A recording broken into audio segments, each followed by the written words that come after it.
Trying to lose weight, but I'm not going to say no.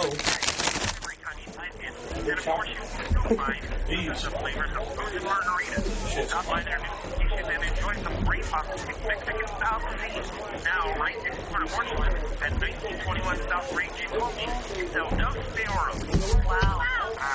We got it. Homeowners just walk into a kitchen by Northland Kansas Decorating Center. We call it Wow Factor. The action of others with 18 cabinet countertop and backsplash work. Northland Kansas Decorating Center continues land kitchen and make it grand. You'll find the stamp in this countertop this morning designed and installed by this professional team. KSHSAA.com. Get ready to be wow. Northwest Kansas Decorating Center, 4th Street in Colby. Just looking at it. If you're looking for a commercial or ag, stop by the Master Business Zone at Home on the Range, 1750 South Range in Colby. If you're too busy to come see us, Okay. we'd be glad to come to your place of business. If you're in the market for a home loan, I will not do that. Don't have to worry about my duck noses making it on there.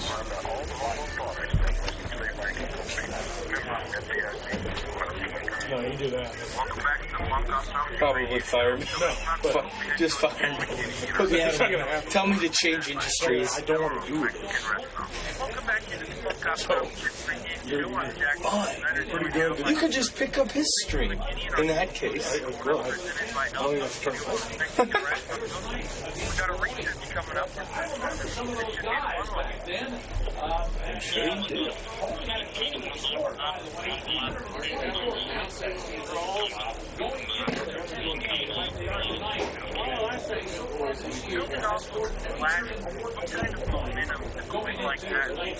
That's not true.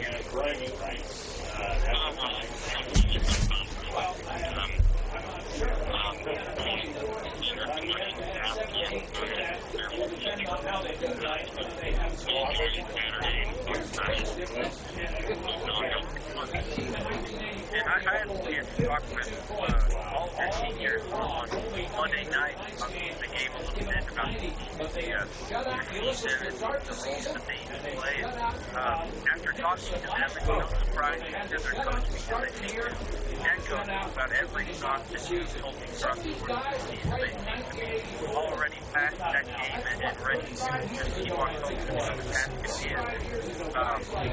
As a coach, when you've got players that have bought into that sort of a mindset, how much confidence does that give when you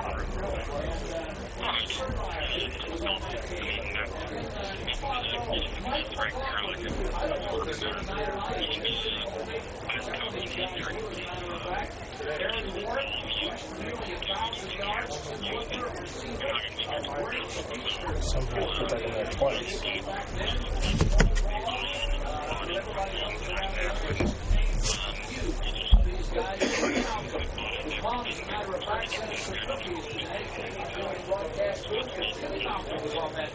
And another part of what makes them so good is that they've been so solid offensively. They've got just a plethora of weapons on this team outside of, the do-it-all player in Calvin Smith. They've got a ton of other weapons as well.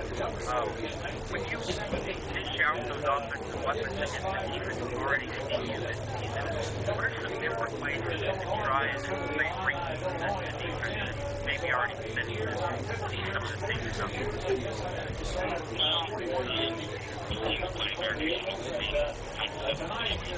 We have probably the most electrifying players that I've ever seen, and I'm not sure I've ever seen like Calvin's.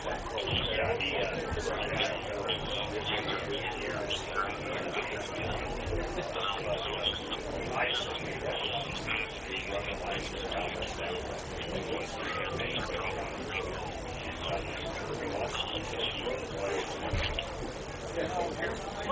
it's funny that you mentioned the past few games. I guess not so funny since you're the coach of the Stars, but statistically, that's the one game with the Texans that you had to see that you had it. That's something that you saw back in the year before as well.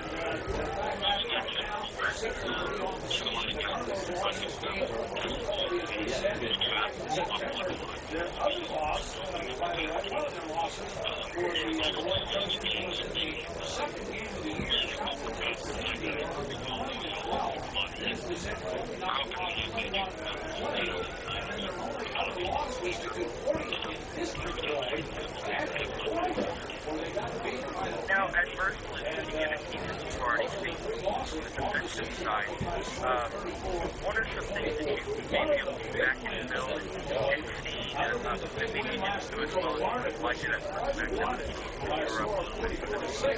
Was a win over Scott City in Scott City. Highway 24 came back to beat Harrison in overtime. He went over the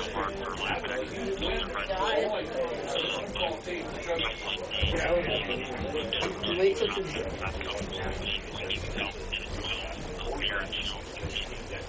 don't say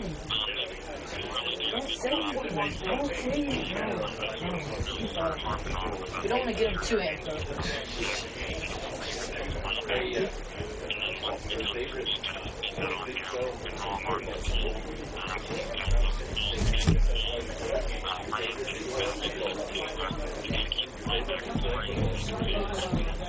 Kansas State Wildcats. Currently the best team in the Big 12.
Ladies and gentlemen, get on your feet and give a cheer as your Colby Eagles enter the field with our nation's colors.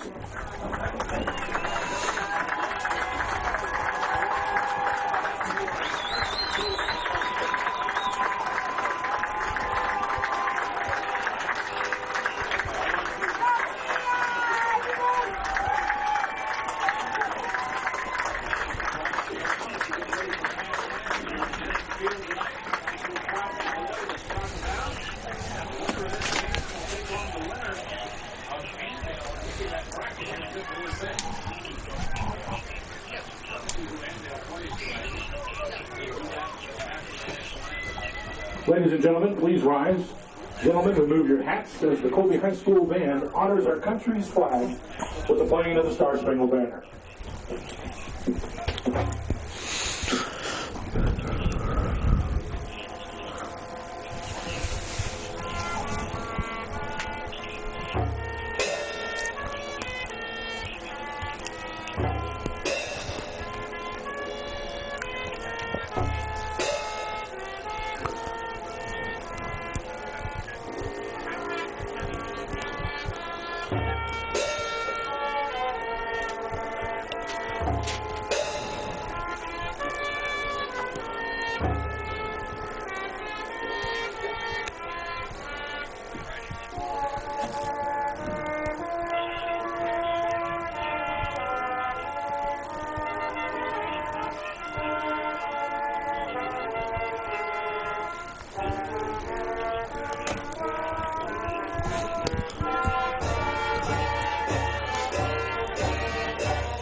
College supporting our Colby Eagles as they march off to our school's fight song, Hail to the Varsity.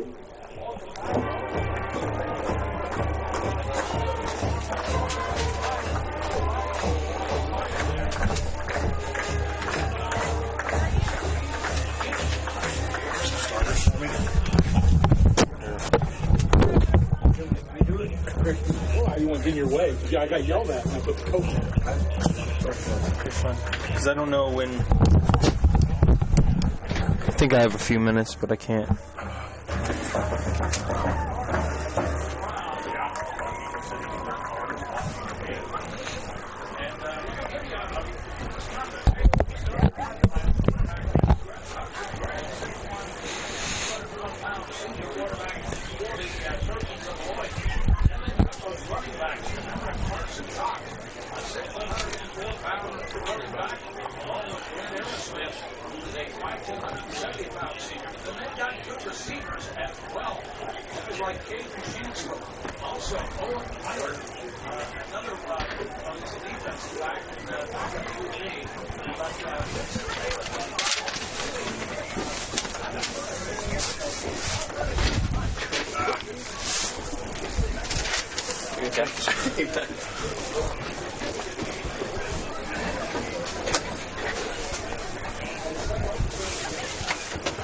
I'm gonna shut this. I'm good cold. Yeah, I didn't open. I didn't know who had, so I just kind of left it. But I would much rather have it closed.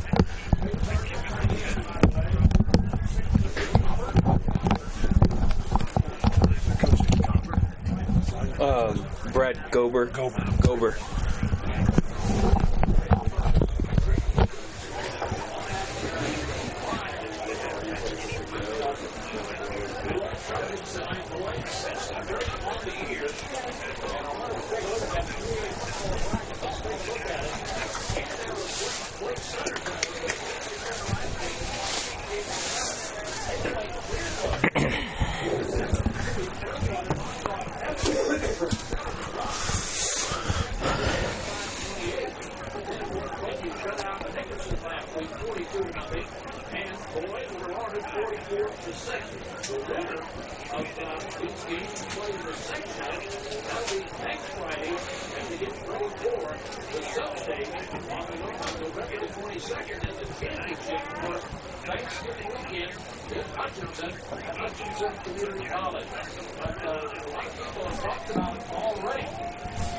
Please welcome to the field Coach Brad Gober and the Beloit Trojans. Next Friday night, that will be a marquee matchup, certainly in state. There's only 3 unbeaten teams left in the state in Class 3A. Brook now on the east side, Colby and Anthony. Wow. And where was that defense? And once I talk to the next guys, and we're still working, I'll be sure to suggest sports.com.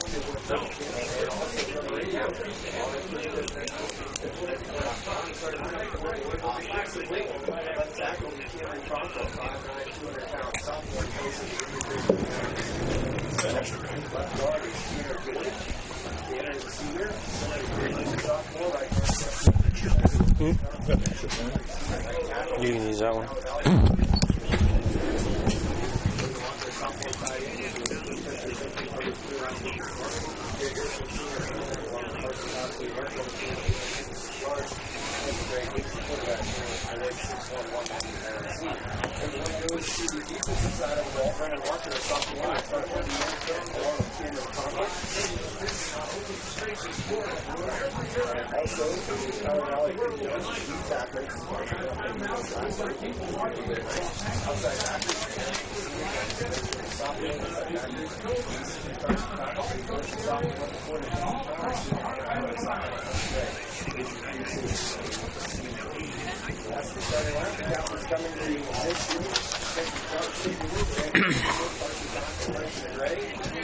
Yep. Okay, thank you.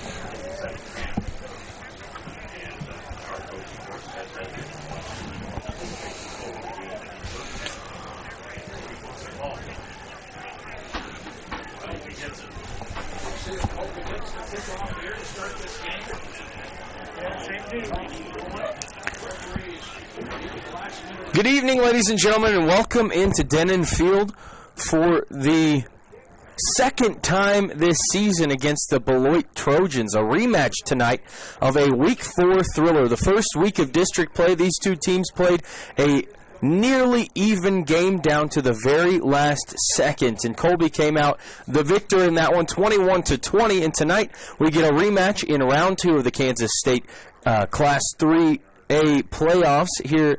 And tonight, it's a very different feel than most playoff games I've been around. Both these teams with tons of forward momentum, but Colby with a ton of energy and an opportunity to do something that hasn't been done here in Colby since 1984, and that's start off 10-0 and make it to the state quarterfinals, which is all up for grabs here tonight. Colby has won the toss. They have elected to receive, and after last week, they did not get the ball first, but it didn't matter. This will be the 9th time in 10 games that Colby has gotten the ball first. So an Eagles team that is very accustomed to taking the ball right away and setting the tone, so to speak, adjusting the game to their tempo and really just kind of planning things out initially. And they're going to get a chance to do that here tonight with one of the most electric players in the state of Kansas, and that is Calvin Stapp, the senior wearing number 32. 136 rushing attempts on the season, just a hair over 1,100 yards, averaging 8.13 yards per carry with 20 rushing scores. He's also added 23 catches for 371 yards through the air, averaging over 16 yards per grab and 3 scores through the air as well. This guy can do it all. He's got 6 picks on the season as well defensively as he anchors the defense at the safety position, and it's really going to come with him tonight. We'll see how Beloit can try to slow him down, and Colby will have to use some of their other weapons, guys like Hagan Bowie, Jaron Rush, Mason Wright, and of course the quarterback in Ryan Myers will all be big parts of that focus for the Colby offense, who will get the ball again here in just a moment as we kick things off here tonight. And here's the kick from right to left. It's a low bouncer. It'll be bouncing high over the head of Calvin Stapp, but he makes an over-the-shoulder grab at the middle of the field. Now he tries to angle to the outside, and he will be brought down right around the 20-yard line. We'll see where they mark him stopping forward progress. That was a really good kick by, I believe, number 60 in Creighton Johnson. It was low and bounced, but it took a high bounce over Stapp's head, and he had to run backwards a little bit further to field it. Now Colby will get their first play from scrimmage at their own 20-yard line. Here's a handoff right up the middle. Now bouncing it outside is Stapp, trying to get to the outside edge. Not a whole lot there, maybe a yard. Really well stretched out by the Beloit defense. And the tackle will be credited to Jackson Rexroth of the Beloit defense. Rexroth, a 5'10", 145 sophomore. That his 18th tackle on the season from the outside linebacker position. That'll bring up 2nd down and 9 just into this ball game. 11:15 to go in the opening period as Aiden Basgall splits out to the near side. Motion man to the near end is Jaron Rush. 3-step drop for Myers. Pressured. Now rolls to his left, and he's going to dump it out of bounds wisely. Nobody there. But he tosses it out of bounds, and that will bring up 3rd down and 9. So a solid start to the game for Beloit defensively, forcing a 3rd down and long. And there is a penalty flag. It may be intentional grounding here. We'll see what the ruling is, however, as the white hat official makes his way to the middle of the field here.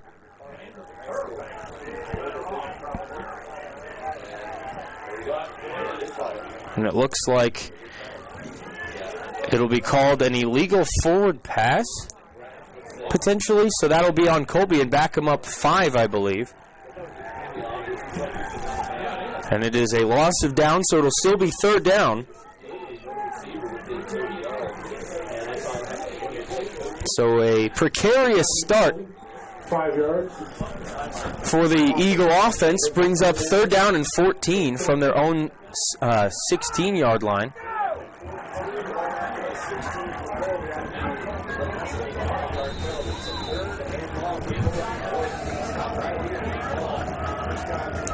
Correction, they're going to move it back to the 14. Myers is going to load up and throw deep down the field, and he's got Calvin Stapp over the middle, all the way out across the 45-yard line.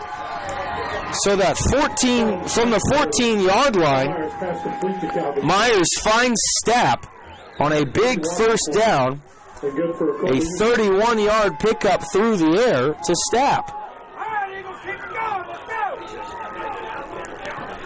And so Colby gets their first movement of the chains tonight, and a big first down on a 3rd and long there. That one about 3rd and 16. Here's a motion to the left. Handoff up the middle is to Hagen Bowie, and he is met at the line of scrimmage and pushing the pile forward for about another 2 yards. So a solid run there of about 3 yards from Hagen Bowie. And so that should bring up 2nd down and 7 here, as we're now under 10.5 minutes to go on the opening possession of the game. Colby nearing Beloit territory now, just inside their own 49-yard line, as Myers takes the chest-high snap, and the ball is popped out, but Myers will wisely grab it off the ground and push it forward for about a yard. That one, a little bit of a miscommunication, as Myers tried to give to Stapp, and a heads-up play there to grab it and get what he can. About a yard there, and that'll bring up 3rd down. Well, they'll give him about 2, so 3rd down and 5 here from just inside the 50. Nose of the football inside Beloit territory. Myers winds up and throws. That one is batted up in the air and nearly picked off. Stapp was the intended receiver. Braden Burks was the defender in the area. And that will bring up 4th down for Colby, and we'll see what Coach Reese McKinney elects to do here. I believe they will try and punt and pin Beloit back deep. And it looks like Vinnie Paulin will head back to return the punt here for Beloit.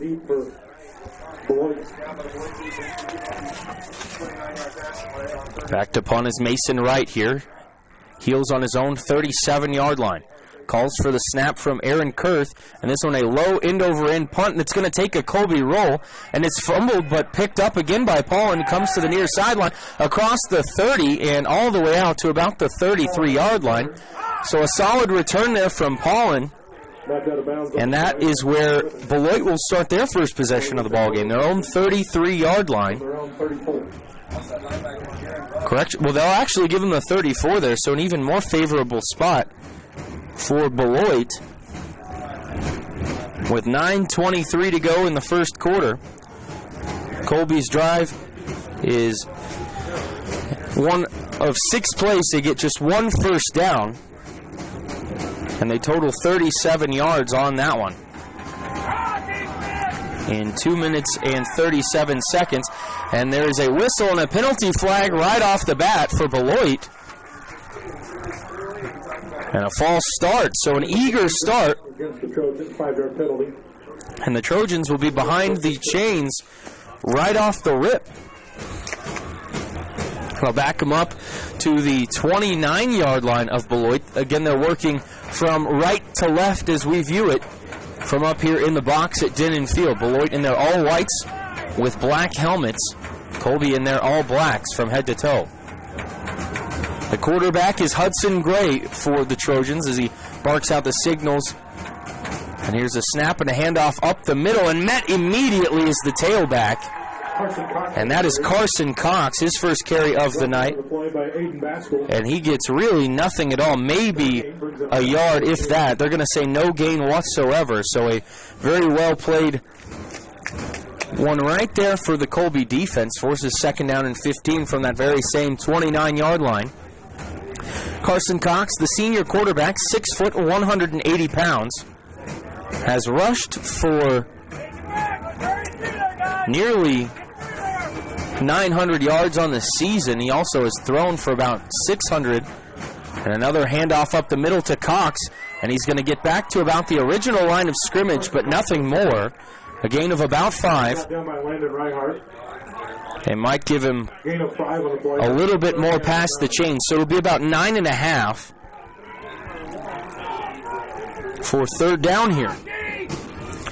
Colby's defense trying to get off the field here early and salvage some field position as they had some momentum, but a few miscues in the passing game as well as a penalty made their first drive not as smooth as some would like, some being Coach Reese McKinney. But the fans stomping their feet on the metal bleachers below us here as Cox behind the quarterback in gray. High snap, play action look. Gray going to load up and throw over the middle. He's got a man, but it is incomplete. And that one intended for Grant Aerosmith and just over his outstretched hands on the dive. Brings up 4th down and 9. And that will bring up 4th down. So Hudson Gray's first pass just a hair over an open receiver over the middle of the field. He had an opportunity there, but Aerosmith just not quite speedy enough to get under that one. But it looks like Beloit's going to go for it here. A quick kick, and it's errant and out of bounds. It might have been blocked, and it will come out of bounds after just about a 7-yard kick. Colby will get the ball at the Beloit 43-yard line. Just an awful punt there on the quick kick look. And a 3-and-out for Beloit. So Colby will have great field position here for their next drive with 7:46 to go in the first quarter. And they'll mark it at the 42-yard line of Beloit. Handoff up the middle. Not a whole lot going for Jaron Rush. His first carry of the game, maybe a yard or so. Brought down to the play by Braden Burks. Gain of a yard, 2nd and 9. So Braden Burks gets the carry there.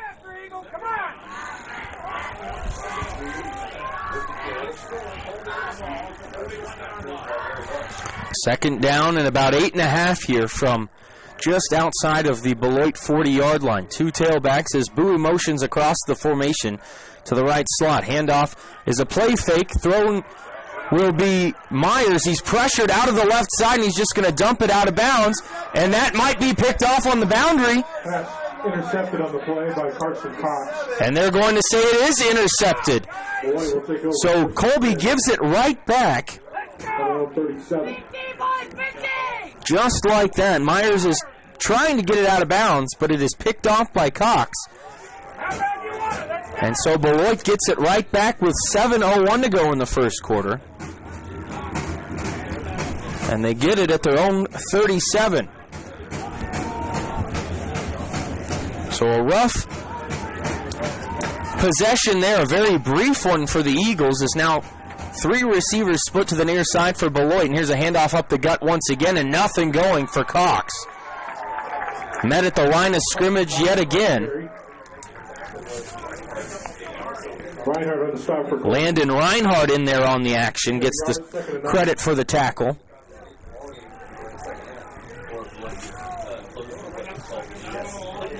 So second down and about 9.5, if that even. Pretty generous spot there, so now Beloit with some work to do offensively yet again. Gray out of the gun once again. And he'll hand it off to the right side. There's a little bit more running room for Cox this time towards the far sideline. He'll pick up 4 or 5. Carson Cox on the carry. Blaine Verbus on the stop for Colby. Gain of 5. 5 yards on the pickup for Cox. And Blaze Verbus, the senior for the Eagles, credited with the stop on that one. and it brings up third down.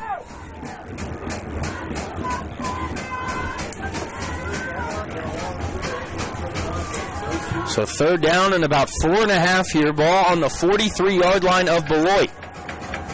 The Eagles trying to get off the field once again. Handoff again right side. This is Cox, and he is going to stretch. And will he have enough for the first down? It looks like he will. About a 5-yard pickup and a first down there. They needed 4, and they get 5 from Cox. Gain of 5, first down Trojan. So that is the first down of the game for Beloit as they convert the third down and move it closer to midfield to about the 49-yard line.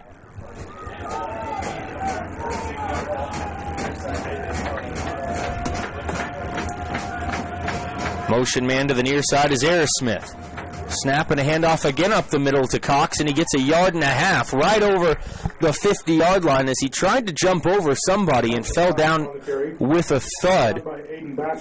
Gain of a yard on the play, second down. And they say Aiden Basgall in on the stop.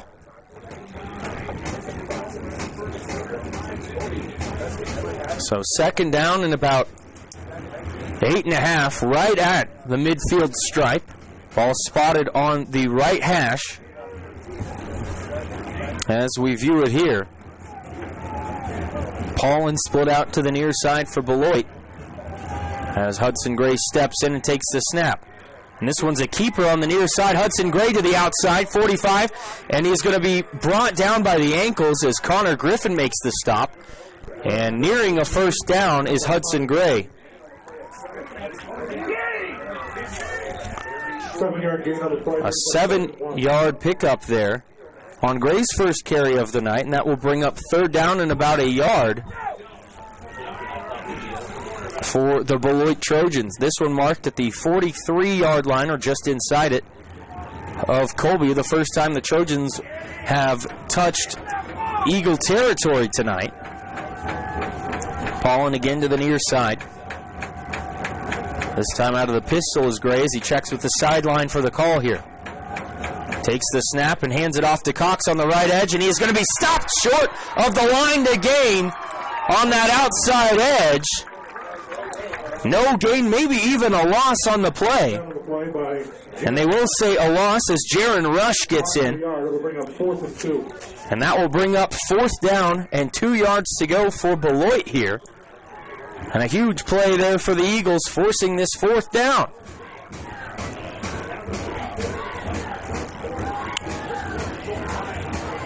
Kyler Valley and Vinnie Paulin to the near side here for the Trojans this time, as it appears they will go for it. Out of that pistol set, Cox back behind Gray. High snap, they go play fake, throw to the near side, and it's going to be caught. And the pass caught by Aerosmith, and he is brought to the floor by Calvin Stapp on the completion. Brought down by Calvin Stapp. So Stapp on the tackle, but Aerosmith picks up the first down. 7, first down Trojans. A 7-yard pickup on the first completion of the night for Hudson Gray. And the second first down of the drive for the Trojans. 3:05 to go first quarter now. This drive for the Trojans now over 4 minutes, as they are content on taking their time but moving the ball fairly well here. First down play is a handoff to Cox off the right guard, and he'll get maybe a yard once again. And he is getting fed right now, ladies and gentlemen. Just about every play is going to Cox, and he's yet to bust a big one. That one 2 yards in length. But this is a guy that back in the first matchup between these two teams ran for over 170 yards on 28 carries. So he is used to a large workload. Second down and 8 now from the 36-yard line of Colby. And this one a play-action look. Bootleg to the right for Gray. Going to launch with the left hand deep down the field. And that one is over the head and out of bounds of the intended receiver, Vinnie Paulin. And that will bring up third down. A very well-designed play-action there. And it had an opportunity as Paulin had a step on the defender on that far sideline, but a very tough, long throw for the quarterback in Hudson Gray, and rolling to his right, throwing across his body as a rare left-handed quarterback. makes that a very difficult play, and it forces this 3rd down and 8 from the 36-yard line of Colby. Clock stopped at 2:14 here in the opening period. No score. High snap. Handoff right side. Cox breaks one tackle. Falling backwards. He's going to be really close to a first down. A big-time carry there for Carson Cox. It's going to be 4th down. Or rather, they may measure this one. It's going to be about an 8-yard pickup for Cox. But they're going to take a look at this one to see if he got there.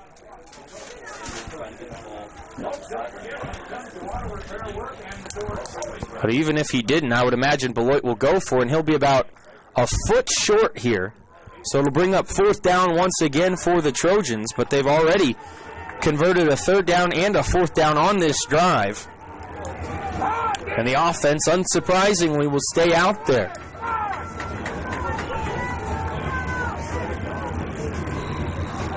Clock starts on the whistle from the official as the Trojans will huddle and figure this one out. 1:52 and counting now as they line up under center here. And I believe it'll just be a QB keeper as they try to fall forward. No, they will give, and Aaron Smith loses the football maybe, but scoops it up. It looked like he was going to lose the football there, but somehow he keeps a hold of it and falls forward for a gain of about 3 there and moves the chains. What a big play there for Aerosmith.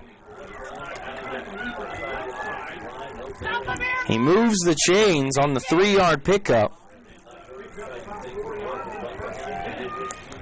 So that is the 3rd first down of this drive. Now under a minute 20 to go here in the first quarter. No score still, but Beloit is threatening at the 24-yard line of Colby. 1st down and 10 now.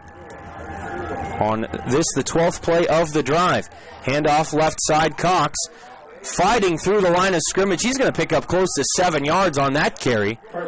Very well done. On the carry, brought down by Blaze Verbis. Blaze Verbis in on the stop. They'll give him 6 yards. So it'll be 2nd down and 4 to go. 10 carries, 32 yards for Carson Cox here already in the first quarter, as we're now under 45 seconds. Beloit just riding him into the ground right now, and he's taking him closer to the promised land. High snap again, and this one's going to be swallowed up in the backfield. Who got there? Landon Reinhardt in the backfield, a loss of 2 on the handoff to Cox. They'll even say a loss of 3. A very well done play there by Landon Reinhardt, who has just played his tail off this season for the Eagles in his junior season. And that will end the first quarter as the Beloit offense is walking to the far sideline. But no score through the first period here in Colby. The long drive for the Trojans has yet to result in any points, but they'll face their 4th 3rd down of this drive. We'll take a short break and be back in a moment. You're listening to the Eagles on radio on 100.3 The Ride. And his coach is Chris Gertz and Gordon Rasmussen. Last Saturday, Ryan competed in the 3A State Cross Country Championship in Lawrence. In that race, Ryan placed 8th in the state with a personal best time of 17 minutes. Congratulations to Ryan Ross, Coach Chris Gertz, and Gordon Rasmussen on an outstanding season and an impressive state championship performance.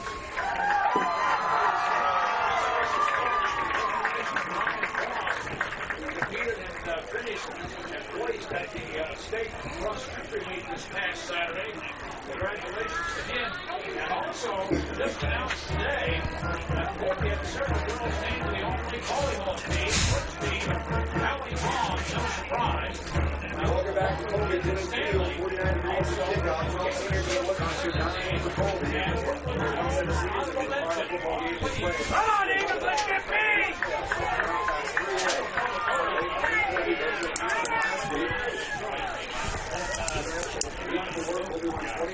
Welcome back into Denon Field in Colby. 1 quarter in the books. Neither team on the scoreboard. But Beloit has dominated the time of possession so far. as they are currently on the 14th play of this drive. It is 3rd down and 7 from just outside the 20-yard line of Colby. And here's the keeper as Gray tries to get to the outside edge, and he's going to be hit short of the first down. He'll get a couple of yards on the keeper there, Brought down by Roddy Farr. but it will be 4th down. Gain of 2 will bring up 3rd down and 7. There's a flag down on There is a penalty flag here, and I believe it's on Beloit. And it is a holding call against the Trojans, so you can wipe that 2-yard gain off of the slate here and back it up 10 yards. So that'll make it 3rd down and about 17 from the 30, or the 31 rather, after the spot.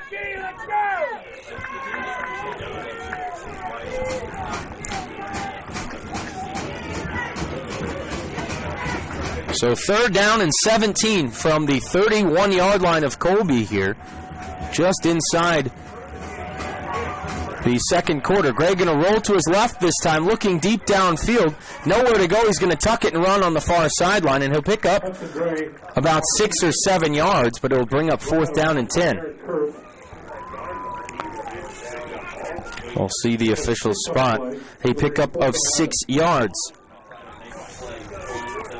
6-yard gain makes it 4th down and 11 now for the Beloit Trojans. And when you're this deep in your opponent's territory at the 25-yard line, you may go for it, and it looks like Beloit will. They're going to call timeout, and we'll take it with them as we owe you a break. We'll be back in just a moment. You're listening to the Eagles on radio on 100.3 The Ride.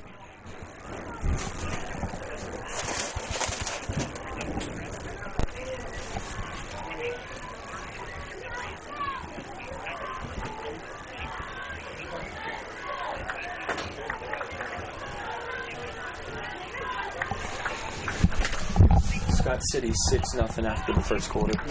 Concordia. Scott City 6, Concordia nothing. That is a first quarter score.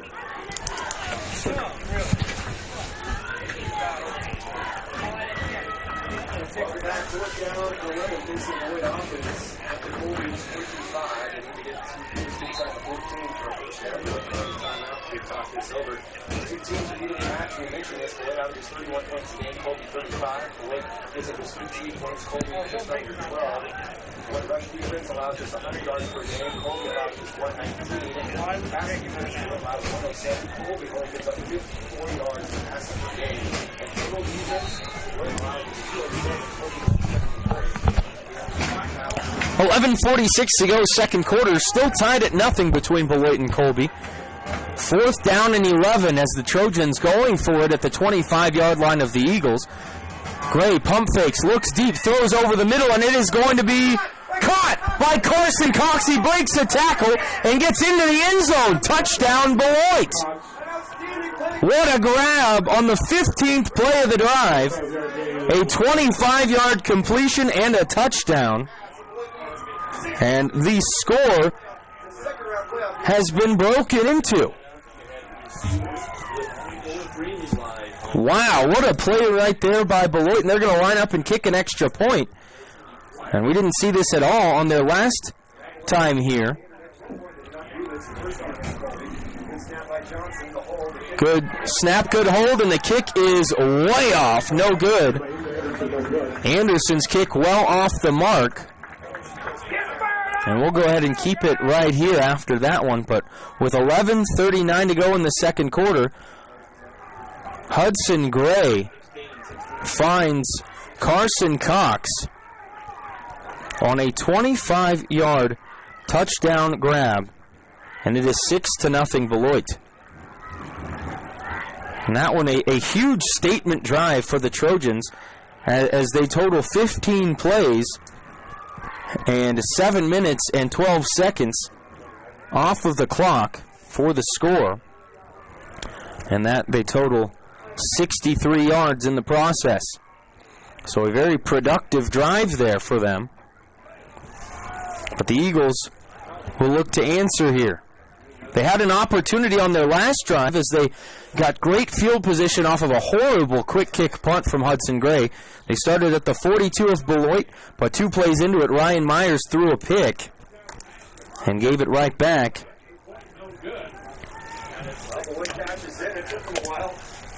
But 6-0 Beloit on the pass from Gray to Carson Cox. Very well designed there on the play action with a pump fake mixed in, the throw over the middle, and it was weaved right between 2 defenders as Cox made the grab, bounced off a defender, and fell into the end zone on that one. Here's a kickoff from Creighton Johnson. It's going to be fielded off of a hop on the far sideline here. Squirting to the outside is the return man. And I believe that was Mason Wright on the return. So, decent field position for Colby. They'll start at their own 38-yard line.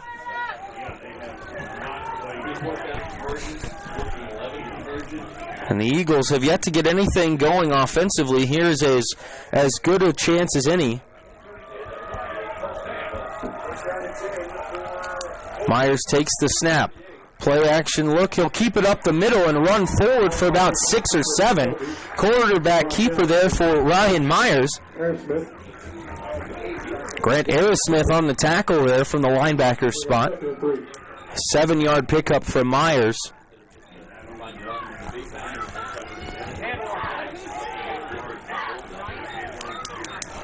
So this is the 3rd drive of the game for the Eagles. And here's a handoff to Hagan Bowie up the gut, and he'll rush forward for 4 and move the chains.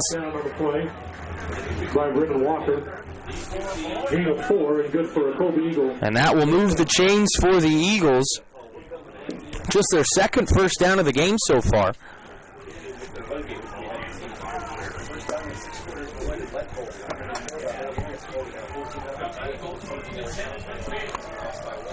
Motion man to the near side is Jaron Rush. They throw a screen pass to the far side. It's a little high, but Stapp grabs it, now rolls to the outside, up forward on the sideline, and he's finally going to be brought down inside the 40 to the 35-yard line. A 15-yard pickup there and a first down.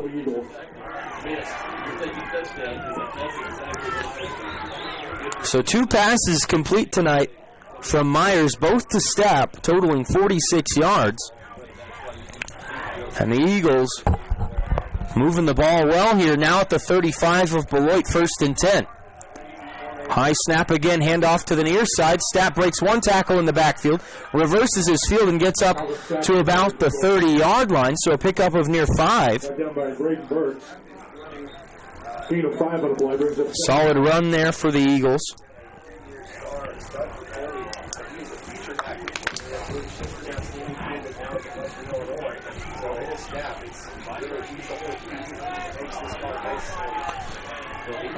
Second down and 5 for Colby. Another chest high snap. They go back to Bowie up the middle, and he busts forward for a first down. With relative ease, he'll pick up about 7 on that one. Inside the 25-yard line.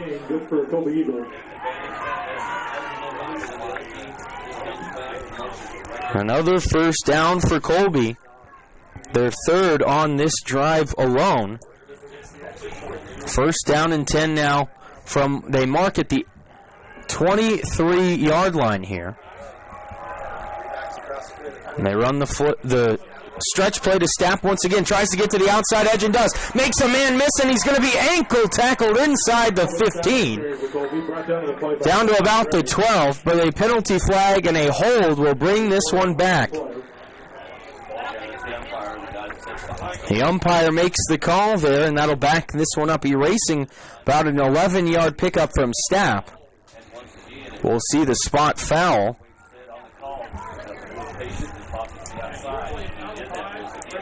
Where they march it off to. It was downfield.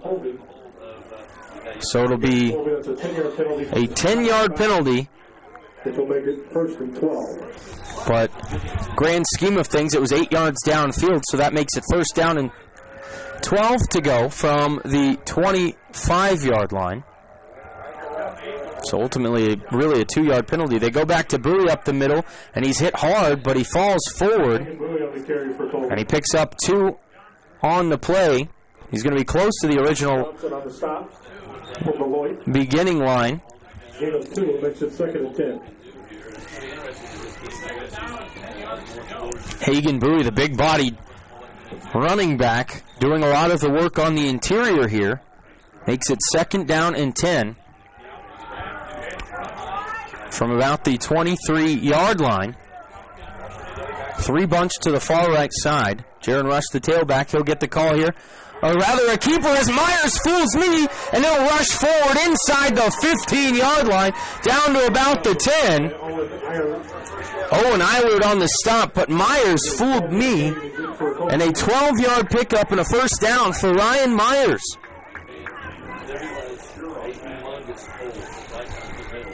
So the Eagles moving the ball very well right now. 1st and goal from the 9. Down 6-0, 8:19 and counting left in the 2nd quarter. Rush will motion out to the right side. The give is to Stapp up the middle. Gets inside the 5. Away's a man and lunges into the end zone. Touchdown, Colby. Calvin Stapp from 9 yards out, and the Eagles are on the board. Calvin Stapp's best run of the game. And it goes for 9 and a score. Carson Van Eaton on for the extra point now. And this could give him the lead. Good snap, good hold. The kick is up. And it is straight through there. The kick is good, and the Eagles lead it 7-6 with 8:06 to go in the 2nd quarter. We'll go ahead and take a break and be back in just a minute. You're listening to the Eagles on radio on 100.3 The Ride.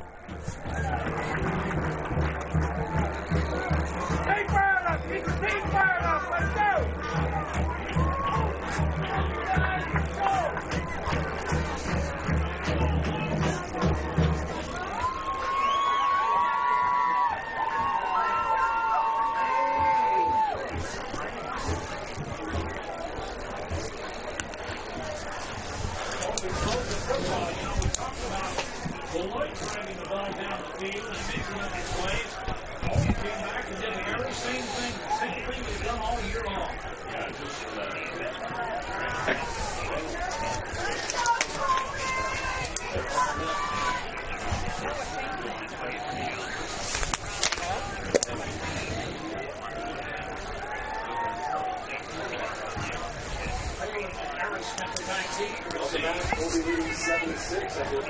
Get the ball, guys. Let's go. Let's get that ball back. Eric Smith. Taylor D. Carson Van Eaton kicks one, and it's an onside kick attempt, and it was not a great one, as it doesn't go the 10 yards. It's jumped on by Beloit anyway, as Hunter Prohaska. And Prohaska gives Beloit good field position at the 49-yard line of Colby. So the Eagles try to pull a fast one, and it does not work out there. And you see Coach McKinney kind of rolling the dice there with a 7-6 lead now, trying to snag that extra possession back after the interception from in the first quarter. But now the Trojans will try and work their way back down the field like they did on their last drive. Again, a 15-play, 63-yard, 7-minute, and 12-second drive that amounted in 6 points. First play is a handoff that goes for a loss of about 3. They go back to Cox, and it is smelled immediately. Calvin Stapp, as well as about 3 other Eagles, in on that one. So that brings up second down and about 13, way back at around the 47-yard line of Colby, or of Beloit, rather. So back in their own territory after that loss. And the Trojans will try and work back from being behind the chains here. 2 receivers to the near side in Valley and one other man. But Cox sheds a tackle on the handoff up the middle, but he is buried into the ground after a solid pickup on the ground. Right down on the play. by Rowdy Farr. Rowdy Farr with the pile driver into the ground. And a pickup of about 6 on that one. So bring up third down and 7. So that brings up third down. Beloit just 1 of 5 so far in the game on this moneymaker down. Paulin split to the near side this time, as I believe Bryson Corbett will head to the far end near the Beloit sideline. Cox 2 steps behind Gray in the pistol. High snap, they stretch it to the left side, and Cox is going to be buried at the line of scrimmage. Brought down on the play by Jaron Rush. Jaron Rush makes the stop there. No gain on the play. And that will bring up fourth down for the Trojans once again. And it looks like they will go for it, as they often will give this formation, but it'll probably be a quick kick look here for the Trojans. And that it will be. This a much better punt from Hudson Gray as it rolls inside the 10. Hudson Gray's punt is out of bounds at the 10-yard line. And right around the 9, maybe the 10, depending on the spot there. So a solid punt from Hudson Gray, but all things considered, Beloit goes 3 and out. They keep the ball for about 1 minute and 58 seconds. And they get just 3 yards net on that drive. So the Eagles start deep in their own territory this time with 6:08 to go in the second quarter. And they'll work from right to left with a 7-6 lead. First play of the drive is a give to Bowie up the gut. And he'll burrow into the pile and fall forward towards about the 15-yard line. Brought down on the play by Owen Eilert. Gain of 4 brings up 2nd and 6. So they pick up 4 on the ground there, do the Eagles. Bowie, 5 carries, 20 yards. Here so far, 5 of his 6 carries coming in the second quarter for the Eagles.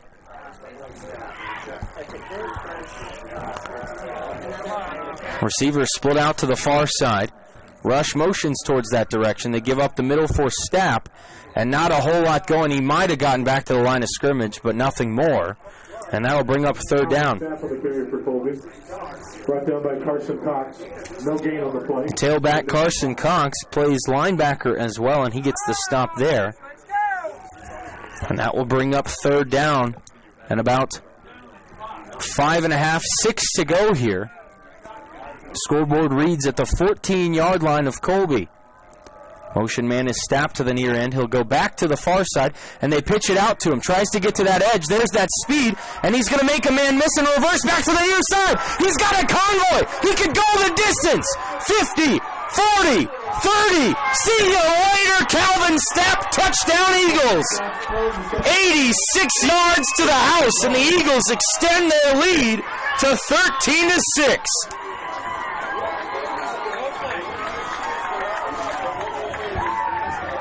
And ladies and gentlemen, I don't know if I've ever seen a kid as explosive as that, but those of you watching our video stream brought to you by Funk Optometry and Farmers and Merchants Bank will have seen the reversal of field that he did there to go from the far sideline and into the end zone on the near end. He ran about 110 yards to go 86 and score. Van Eaton's kick is true, and it's Colby 14, Beloit 6. What a play right there, and I had a feeling that this one would start to see some scoring after that blank first quarter, but I don't think I expected anything like that. But again, with 4:42 to go in the second quarter, Calvin Stapp takes it 86 yards to the house. Carson Van Eaton nails the extra point, and the Eagles lead by 8. That play for Colby caps off a 3-play, 90-yard drive that takes 1 minute and 26 seconds. Hold on while I catch my breath after that one. What an energetic play there as Denon Field exploded. The National Weather Service stationed in Goodland, just about 30 miles to our west. I don't know if they have any instruments to measure seismic activity or not, but I would be willing to bet a small earthquake just registered from Colby, Kansas.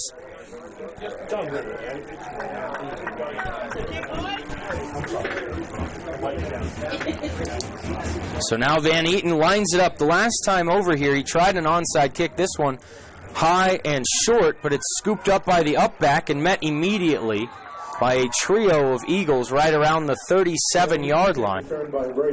They say Braden Burks on the return for Beloit.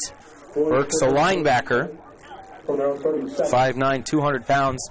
Good hands there to grab it and really just fall forward into contact. They'll get pretty good field position out of the deal, as Beloit will start from their own 37.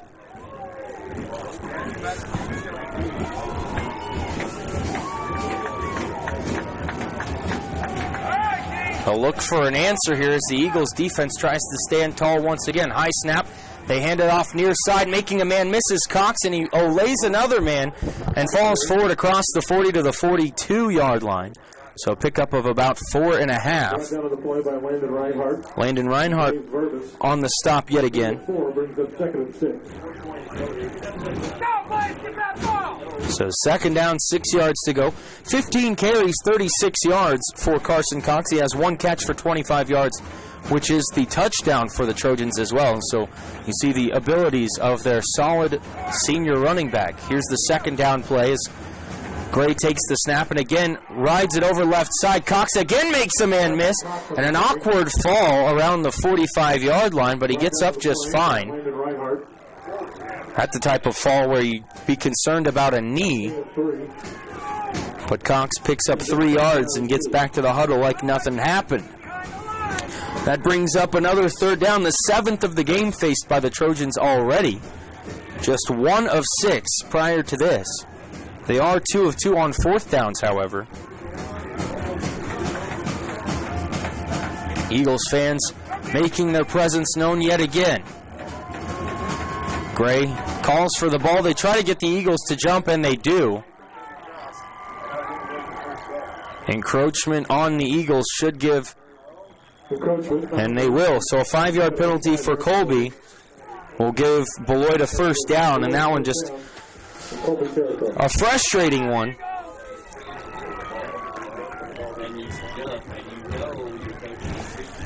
So it gives Beloit their fourth first down of the night. This one by way of the penalty. But with 3:14 to go here in the first half, it's still 14-6 Colby.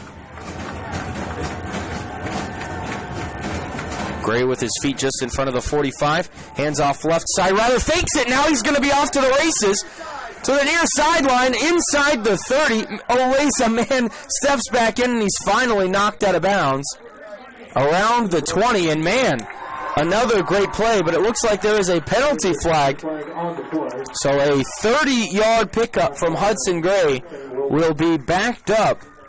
And you really hate to see that if you are head coach Brad Gober of Beloit, as that is by far their best play of the night. And it would have given them great field position heading towards the half. And an opportunity to try and tie the game before the break. But that 10-yard penalty will make it 1st and 15 as that one 5 yards down the field. The second holding call of the game on the Trojans. Third penalty for 25 yards in this one. And again, it'll back them up to their own 45. 2:49 with the clock rolling here.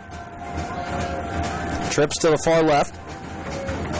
Corbett to the near side, and another same play, same result. Here comes Gray again.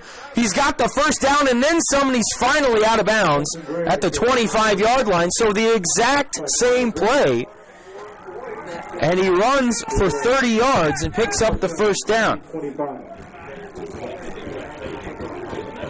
And that one is going to be a head-scratcher for head coach Reese McKinney. Is deja vu all over again. Makes it 1st down and 10, Beloit at the 25 of Colby. So you trade the penalty, it's the same result, but backs it up 5 yards at the grand scheme of things. And with 2:35 to go in the second quarter, here comes Beloit again. Same play to the far side, but this time snuffed out by the Eagles defense. About a 4-yard pickup, maybe 5 as he stretched forward at the end of the play. Brought down by Aiden Baskell. Aiden Baskell with his name called for the tackle. They'll give him 4 yards on that one. Second down and 6 from about the 21 of Colby. And again, trips to the left side. Corbett to the near end. Cox on the right hip of Gray. Handoff. And again, a fake. He fakes me out again. This time he gets inside the 10. And that read option has caused some big problems for Colby, as well as my eyes in the last few plays. Brought down by Landon Reinhardt. And Connor Griffin. First and goal. And that one will make it first and goal. At the Colby 6. At the 6, a 15-yarder. Timeout, Colby. But Colby is going to take a timeout and try to collect themselves here and salvage this drive. So with 1:54 to go here in the second quarter, Colby leads at 14-6, but the Trojans knocking on the door here. The Eagles and the Trojans each with 2 timeouts remaining after this. But Coach Reese McKinney trying to collect his defense here, as they have been gashed the last few plays by a simple read option, and that is an assignment play. And more than likely, it's an outside linebacker that's getting sucked in by the play fake, and the speedy Hudson Gray, the quarterback, making the Eagles pay in that design. And again, coming into tonight, Hudson Gray had rushed for 457 yards and 7 scores, averaging nearly 5 yards a carry, but he's also thrown for over 1,000 yards with 13 touchdowns and 5 interceptions. So very much a dual-threat quarterback, and one that has caused problems for teams all over the state of Kansas so far this year. As Beloit with 6 wins and 3 losses heading into tonight, and all of them relatively close. Concordia by 10 points, Colby by 1, southeast of Saline by 8. They trail by 8 here right now on first and goal from the 6. And it's the same play. Trying to get the edge is Hudson Gray, and he gets forward to about the 5, maybe a yard, if that, as Colby much more equipped to stop that one. And they say no gain even, so best case scenario there really for the Eagles, and it brings up second down and goal from the 6.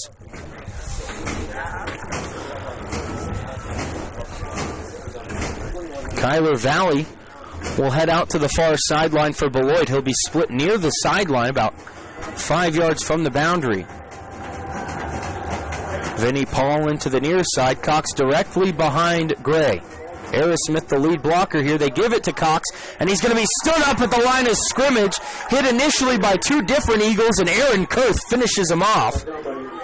And that is a big body to have fall on you in the pile. 1 yard gain on the play. They give him a yard. And that brings up third down and goal.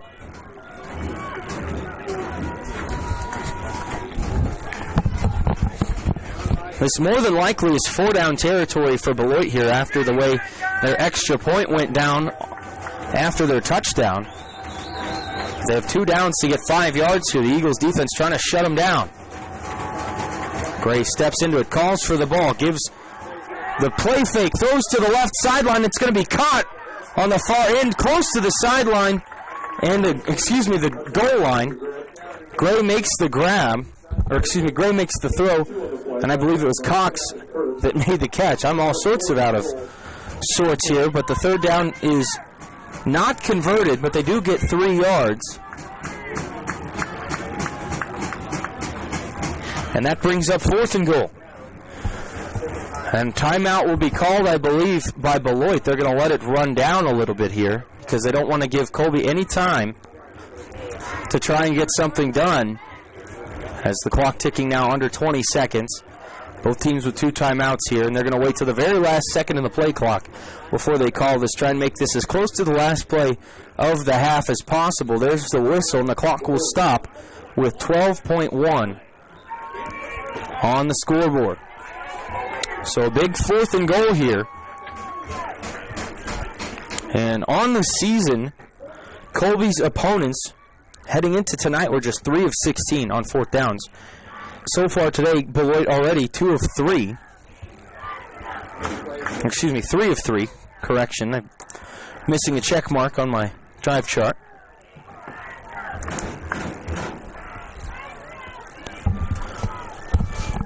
But Colby's defensive line has really done a good job after the way they were gashed to begin this drive. They've commanded the line of scrimmage the last few plays, but can they do it one more time here?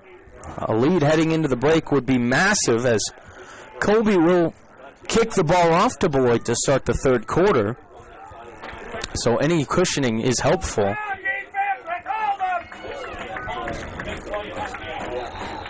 And this will be a huge play in the grand scheme of this ball game when we look back at it in the Farmers and Merchants Bank postgame show. Don't go anywhere, though.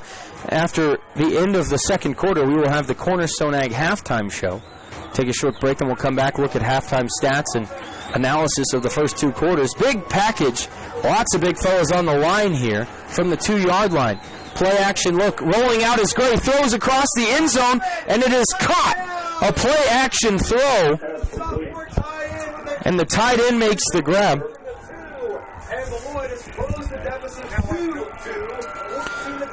What a play right there. I believe that was Brennan Walker on the grab. Fourth down conversion for the touchdown. And timeout called by Beloit with 5.8 to go in the quarter and the half. They're going to think about this play to try and draw even. But we have had an action-packed second quarter. We were scoreless after one. Colby has put up 14. Beloit now with 12. But an opportunity to tie the game here. Hudson Gray has run the ball remarkably well, and he ran a little bit of a play-action bootleg to the left side, and that throw much easier for him as a left-handed quarterback. They tried the roll out to the right side, and it didn't work in the first quarter. But here, a much simpler throw, and the tight end in Brennan Walker just kind of snuck into the back of the end zone, unaccounted for, and hauled in the pass. And Beloit with an opportunity to draw even at the half. That one a 2-yard pass.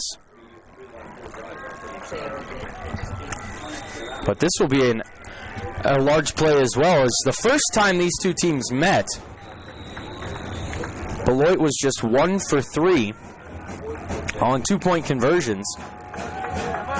This will be their first 2-point try of the game so far after the missed extra point. Now Colby will utilize their second timeout, and they just wanted to see how Beloit would come out in formation here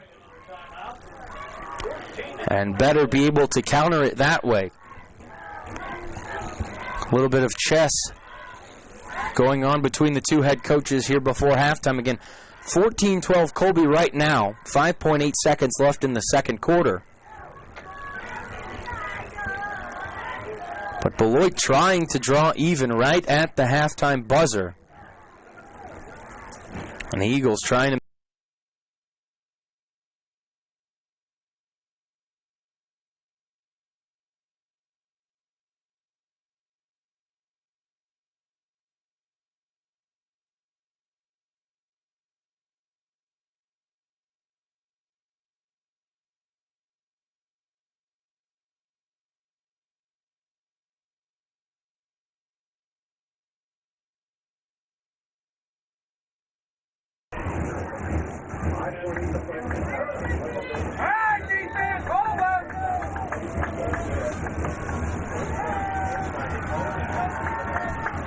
So two receivers split out to each side for Beloit here. Cox right behind Gray. Lifts the knee and motions Paul into the left side now for trips. He's going to stretch it out and try to run to the near side. Launches to the back corner, and wide open in the end zone is the receiver. And I believe that is Bryson Corbett. And it is. So we are tied with 5.8 to go. And it is 14-all. And this game has very much lived up to all expectations in the first half. Each team with 14 points now in the second quarter, and that's where we stand with, again, 5.8 seconds to go before halftime. And the intensity has been amped up to the umpteenth degree in the last few minutes. Huge answer by Beloit on that drive. A 9-play drive for the Trojans that took 6:03 off the clock. And they get 63 more yards. And the magic number has been 63. Their 2 touchdown drives have started at their own 37-yard line tonight. But they have very much dominated the time of possession in this ball game.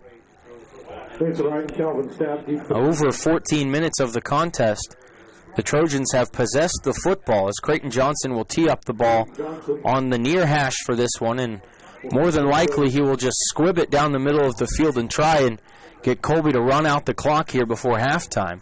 And I would imagine they have no interest in kicking in the direction of Calvin Stapp. Far sideline as Mason Wright will grab it and take a knee at the 20. He probably could have arranged some sort of a return, but you don't hate that play at all as it conserves the clock. Still 4.8 on the clock before the break. So really one play. They'll start at their own 21 with, again, just a hair less than 5 seconds on the clock here in the second quarter, and we'll see how the Eagles approach it. I bet you they'll just take a knee here, and that is the formation that they have wielded in, and it'll be a loss of 4 on the carry statistically for Myers. And that will take us to the break. 14-14 in a thriller after the first half. We'll go ahead and take a break and be back with the Cornerstone Egg halftime show in a moment. You're listening to the Eagles on radio on 100.3 The Ride.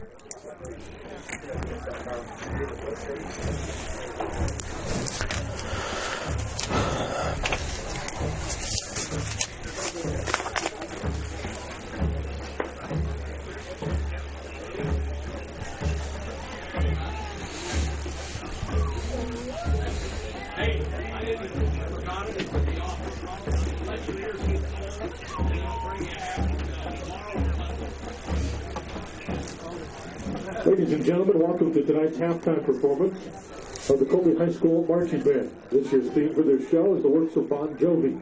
Listen as the band plays this year's opening song, Living on a Prayer, conducted by senior April Short.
Okay, thank you.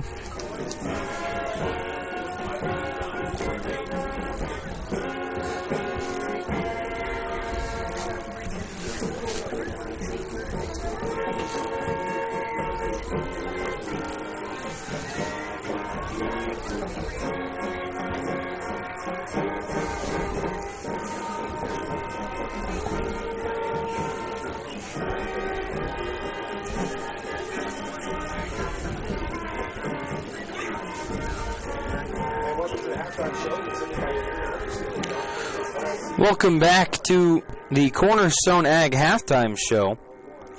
The Eagles and the Beloit Trojans knotted up at 14 after the first half of action tonight, and this one has been very even. The Beloit Trojans utilizing a 9-play, 63-yard, 6-minute and 3-second drive to not even with just 5 seconds to go in the half. And this one has been just an absolute thriller throughout the first 24 minutes. However, Beloit has held the ball for 17 minutes and 49 seconds of that. So it's been pretty one-sided in terms of time of possession, but the Eagles still holding tough thanks to a couple of big plays, specifically an 84-yard touchdown drive by the Eagles, as Calvin Stapp was the Colby Eagle that did the huge gasher. As I total up some stats here, I'll get you those final first half stats in a little bit. But when we look back at this quarter, or rather this first half, I should say, Colby has really not played what I would call their best football whatsoever. They've turned the ball over once. They haven't really moved the football as consistently as they have pretty much the whole season. And like I said, those big plays have really helped them be in the position that they are now. Still, fortunately enough, to have had the lead and be tied right now because their defense has actually played so well, with the exception of a couple of plays on that last drive of the half by Beloit. So this has been a really even game, and the Eagles, I'm sure, will sure things up at the break, but this one about as even gets in the first half tonight, and really it's just been one of the more competitive games, I should say, I guess, of the season by probably both of these teams. Certainly a more competitive first half than the first time these two teams met, even, as Colby had a 14-0 lead at the break in that game, but Beloit came all the way back and actually outscored Colby 20-7 in the second half, but they couldn't come up with the two-point conversion at the end of the game, and Colby would win that one. But here tonight, they miss an extra point, but they convert on the two-point conversion, the second score, and have made this a really, really close ball game. But not a whole lot to say other than that. It's been so competitive. Colby, I guess we'll go ahead and recount the scoring for the Eagles. They were down 6-0 in the second quarter, but Calvin Stapp broke the scoring open for the Eagles with a 9-yard touchdown run, heard here.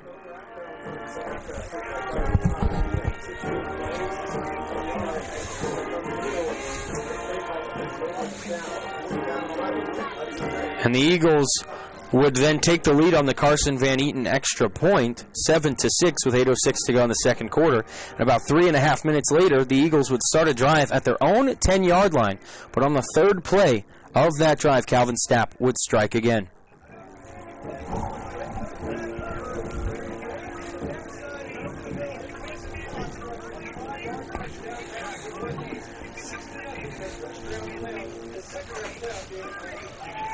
Now listen as the band closes out their halftime show. And that one, the longest play from scrimmage for Colby so far this season, 86 yards in total, and a touchdown for Calvin Stapp there. And the Eagles would take a 14-6 lead with 4:42 to go in the second quarter. And I've been saying it was a 6-minute drive. It was actually about a 4.5-minute drive for Beloit on that last one that they drew even. But they were able to score on 4th and goal from the two, a play-action throw in the back of the end zone. Brennan Walker made the grab and made it 14-12. And then Beloit called a timeout, lined up. Colby called a timeout and lined up based on how they lined up there. And again, another play action in the mobility of Hudson Gray as he gave himself some time and delivered a solid throw to Bryson Corbett in the back corner of the end zone. drawing the game even at 14 apiece, and that's where we stand right now. It's been a really competitive, fun football game for the first 24 minutes, and I'm sure we've got more of that coming.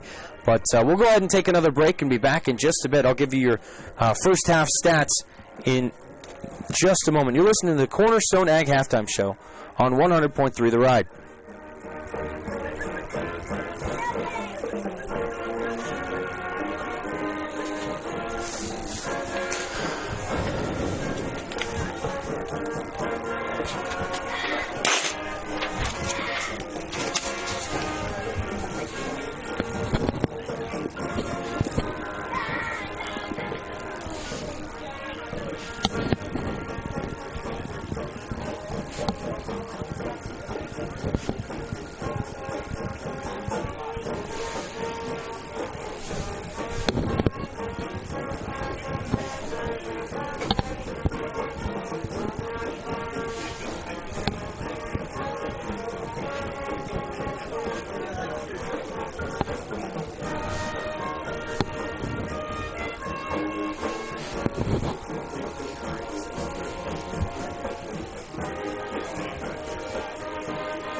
Ladies and gentlemen, your CHS marching band under the director of Mr. Joey Nichols.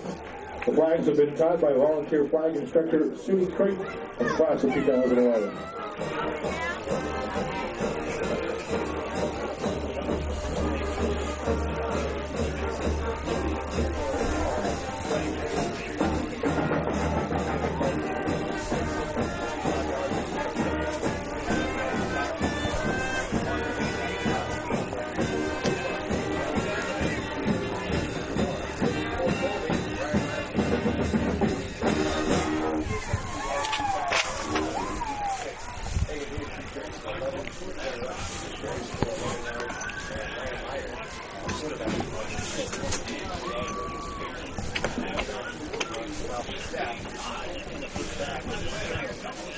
Thank you. Ladies and gentlemen, please welcome the Colby High School dance team. As a courtesy, we'd like to remind you in the stands that this music will be very loud so the girls are able to hear it on the field. We appreciate your understanding. And now, here's Fireball. Ladies, your music will begin shortly.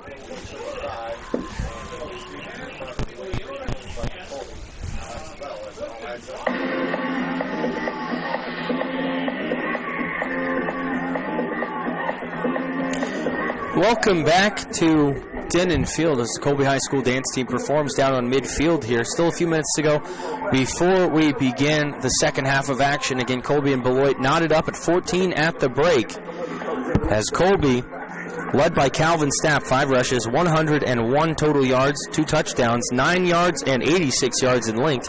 Hagen Bowie, 5 carries, 20 yards. Jaron Rush, 1 carry, 1 yard. And Ryan Myers, 4 carries for 17. As a team, 15 rushes, 139 yards on the ground in the game. The Eagles, Ryan Myers at quarterback, 2 for 5 throwing for 46 yards. And an interception, Calvin Stapp with both catches for all 46 yards. So on the ground, 139, through the air, 46, and 185 total yards of offense unofficially in the first half of action. And then for Beloit, Carson Cox, 17 carries, 40 yards. Hudson Gray, 6 carries, 62 yards. One of those about a 30-yard run. Grant Aerosmith, just 1 carry for 3 yards. And as a team, 24 rushes for 105 yards on the ground. But Hudson Gray through the air is 4 for 6 for 37 yards and 2 touchdowns. Those touchdowns, 1 to Carson Cox of 25 yards on a 4th down and long, and 1 on a 4th and goal to Brennan Walker for 2 yards. in length on that one. Aerosmith with 1 catch for 7 yards. Cox, in addition to that 25-yarder, he also has a 3-yard reception, so he has 2 for 28 in the game. So again, Hudson Gray 4 for 6 for 37 yards and 2 scores in the first half of action for the Trojans. So in total, 142 yards of total offense. So very evenly matched are these two teams. Beloit longer in terms of possession, but less yardage, same amount of points. Colby, less possession, more yardage, but not by a ton, still same amount of points, even with a turnover in the first half. So we'll go ahead and wrap up the first half, or rather the Cornerstone Ag halftime show. When we come back, we'll have the third quarter. We'll also get you some scores from around the state as well. But don't go anywhere, whereas we have a knotted-up ball game here in round 2 of the 3A state playoffs. Colby and Beloit tied at 14 when we return on 100.3 The Ride.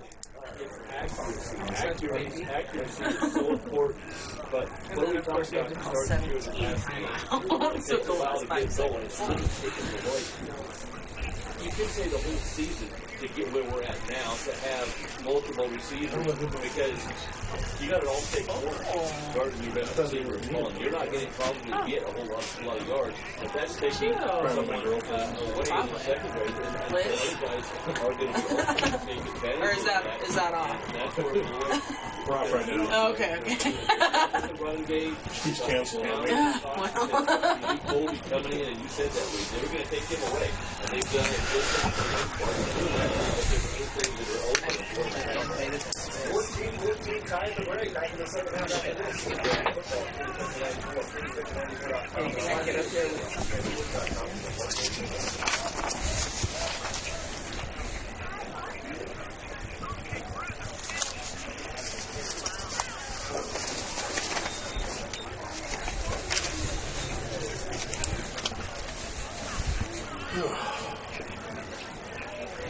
Any scores? Scott City's up 14-0 at halftime. Let me see if I can find some other ones. That's the only one I've got a text update on.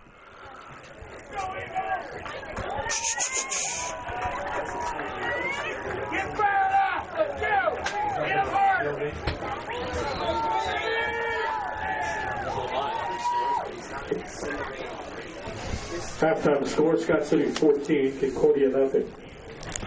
Other 3A score, Hayden 14, Jefferson West 0 at halftime. That's 3A on the East. Perry LeCompton 21, Holton 6, halftime in 3A.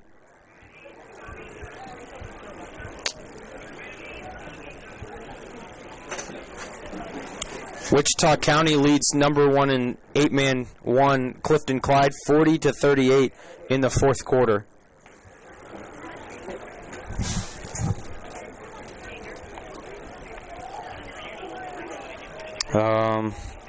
Norton 14, Cimarron nothing, halftime in 2A.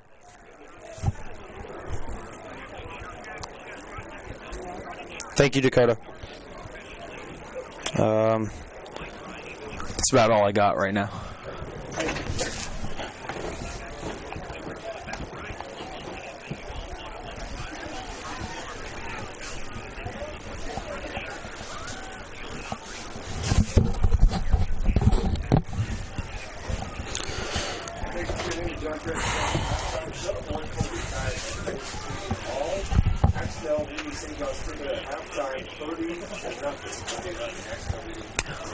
Welcome back to Denon Field in Colby. The Eagles and the Trojans knotted up at 14 apiece after the first half. We'll get you some scores really quick from around the area. Another 3A score. Both other District 8 teams qualifying for the 3A playoffs are in action right now. Scott City hosting Concordia in that one. It's 14-0 in favor of the Beavers at the break. Smith Center in 1A leading Republic County 42-8 at the half in that one. Some other 3A scores for you. Topeka Hayden leads Jefferson West on the east side of 3A, 14-0 at halftime. In the fourth quarter, now another update, even more recent than the one that I just had. Leota Wichita County taking on the number 1 team in 8-man 1, Clifton Clyde, and the Indians leading the Eagles in that one 54-38. So Leota, Wichita County pulling off, or in the process of, in the fourth quarter, of pulling off one of the bigger upsets of the season in that one. Norton leads Cimarron 14-0 at halftime in 2A as the Eagles get set to kick it off here to start the third quarter. Carson Van Eaton will tee it up and bounce it down the field, and it's scooped up around the 42-yard line for Beloit. So the Eagles insistent, as Valley falls on it, but the Eagles insistent on trying, or not allowing, I suppose, a solid return from Beloit here. They're giving them good field position in exchange for that. But that is where Beloit will start their first drive, their own 42-yard line here in the third quarter. Hudson Gray in the gun with 2 receivers to the near side, 1 on the far edge. He'll pull the keeper on the read option on the far sideline, and he breaks the tackle and goes down the edge to the 30, and he's going to finally be forced out of bounds on that far sideline. They say he stepped out around the 33-yard line. Forced out of bounds. About a 25-yard pickup and a first down, though, on the first play of the half.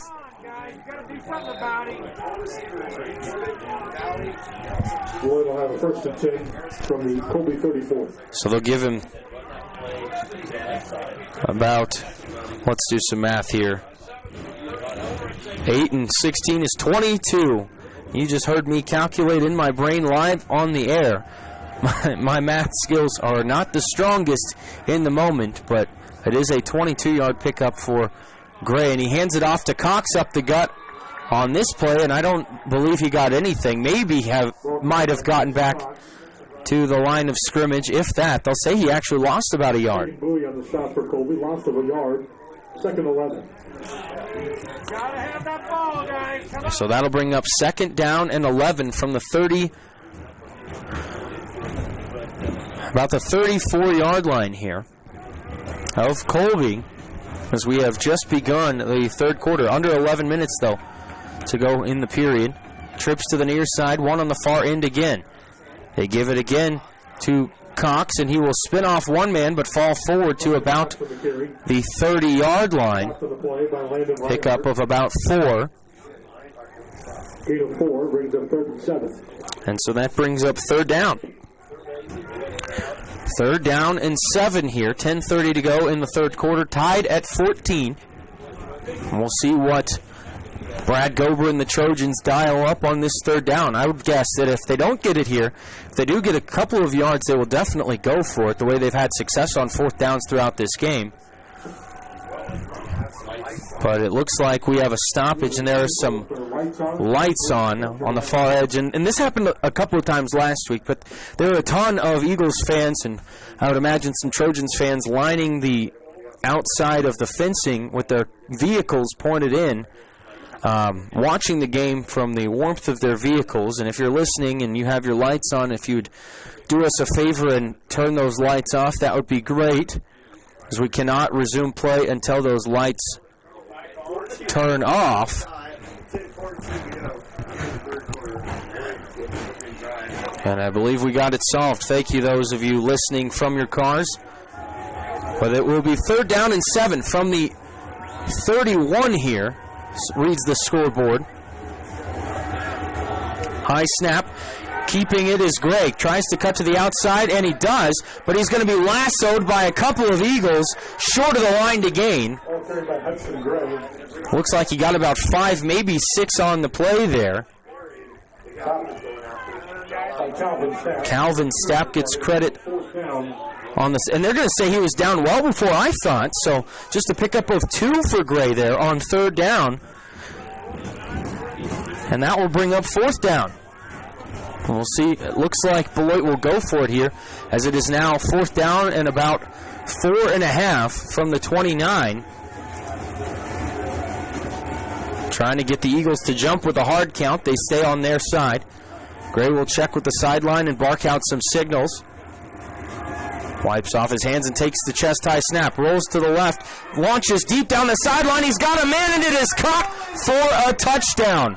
Mason Wright beaten deep, and that is a huge play as Paulin, makes the grab for the touchdown. And the Beloit Trojans take the lead 20-14. Wow. A 29-yard touchdown. And the Trojans trying to get the extra point here. Their last one was no good. This one is up, and it is through. And the kicker there was Neal. Josh Neal makes the kick and makes it 21-14 with 9:17 to go in the third quarter. So a statement drive there for the Trojans, and the Eagles will need an answer when we come back. We'll take a short break and be back in a moment. You're listening to the Eagles on radio on 100.3 The Ride.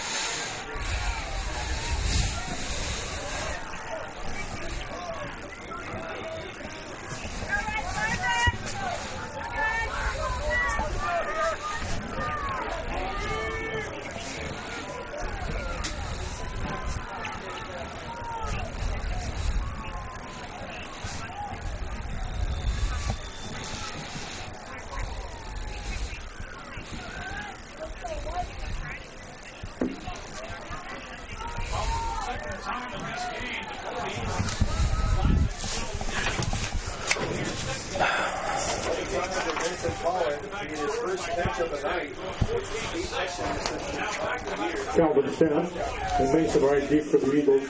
Creighton Johnson on the kick for Beloit. 21-14 Beloit as they tee it up from left to right here. The Trojans mounting a 5-play, 58-yard drive to open off the third quarter. This one high and short, fielded on the far sideline, and pushing it to about the 35-yard line is Mason Wright. And Colby will get their first go at it.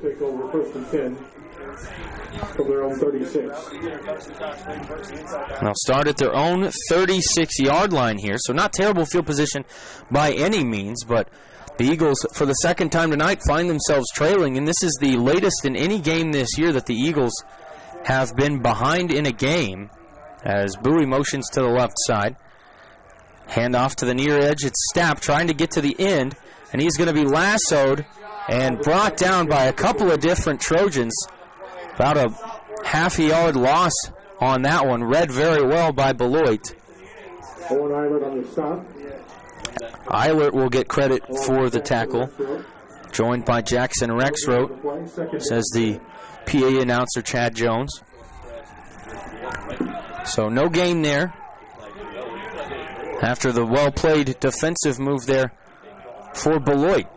Three receivers split out to the right side for the Eagles here on second down. Option play pitch to Stapp on the near sideline. He gets a block down the edge, and he burrows into the defender as Aerosmith knocks him down right at the 50-yard line. A big run there and a first down. And Colby will pick up 14 in a first down there from Stapp and move the chains on that one, right on the 50-yard line. They'll put it on the left hash as Stapp and Basgall split out to the right side. Wing slot is Bowie. Jaron Rush back a step on the right hip of Myers as Bowie moves to the left side now.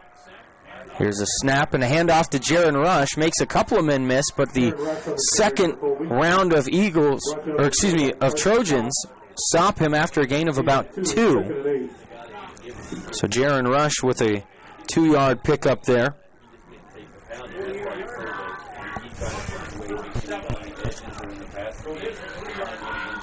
Into the third quarter in Scott City, the Beavers leading Concordia 14-0. Panthers playing very well defensively, it would appear, but have yet to notch a point against the Beavers this seaon. They lost 31-0 just a couple of weeks ago, as now Rush motions to the right side and back to the end. Here's a counter, handoff to Stapp, gets to the second level. And he nearly lost the football, but he hangs on. Picks up about 6 or 7. We'll call it 7 for him, and that will bring up third down and about a yard from the 46-yard line of Beloit. 7:10 to go, third quarter, 21-14 Trojans here in Colby. Round 2 of the Kansas 3A football playoffs. 2 receivers on the right edge. Here's a snap to Myers. He'll keep it on the read option and plow forward for a first down. He'll get about 3 and move the chains. Down by Carson Cox. Gain of 5 on the play, and good for Colby Eagles. Well, actually, they say he rolled on top of the man, nearly gets 5. So, again, my eyes deceive me. A good spot for the Eagles, and a 5-yard pickup moves the chains. So, 1st and 10 now from the 36 of Beloit. Motion man is Rush to the near side. Fake the screen pass. Now pressured is Myers. Launches deep downfield, and it is knocked away by the safety, and that's Hudson Gray, who knocks it away from Hagen Bowie, as that one had some big play potential, but a nice play by the free safety Hudson Gray to knock it out at the last minute. First pass attempt of the second half for Myers.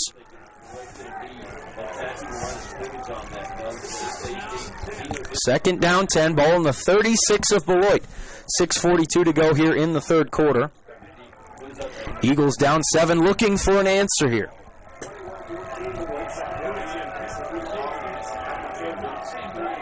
Pistol look. Here's a pitch to the near side for Stapp. Tries to get the edge.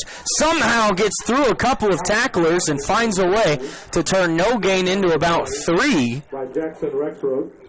The first 2 defenders, he split them and ducked under their arms, but the second level of guys there stops him after a pickup of about 3.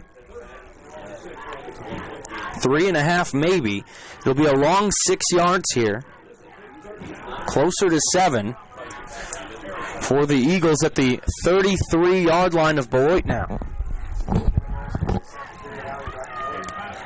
Basgall split to the far edge. Stapp, slot right, Bowie joining him there as well. They play action look. Myers trying to throw, pressured, gets rid of it, and it's going to be caught. Oh no, it's dropped. It was Bowie that was there, but that one just too short for him. He had to go to a knee to try and haul that one in, but he still couldn't get there. That one just thrown off the back foot of Myers and incomplete. And that's going to make it 4th down and 7. We'll see how the Eagles approach this one down 7 in the third quarter. That was potentially a first down, needed just a little more on it. The Eagles look to go for it here. Rush and right to the near side. Stapp on the far end. 3-step drop for Myers. He's going to roll out to the left. He's going to try and run. Cuts it up, and he's going to be close, but I don't believe he's going to be there. It depends on the spot here, but I do believe he was just a hair short. He picked up about 6, but I don't think he got it. They're going to have to measure it. We'll see if the spot was friendly enough. On 4th down and 7, didn't see anybody open downfield, took it himself, and man, he made a heck of a play to even get close. It looked like he was going to be stopped even shorter than this, but we'll line it up here close to the sideline. And it will be just a hair short, a 6-yard pickup and a turnover on downs. But the defense will have to answer big here. Down 21-14, 5:40 to go in the third quarter. Beloit will start this one right around their 27-yard line. That one just a hair short, maybe about a half of a yard. Not even that, really. But a 9-play drive for the Eagles.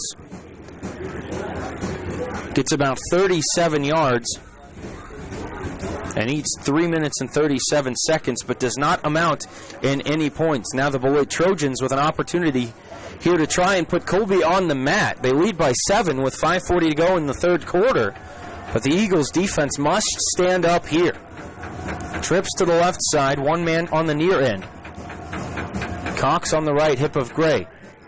Read option again for Gray. This time he's going to be stood up after a pickup of about 2 or 3 right around the 30-yard line.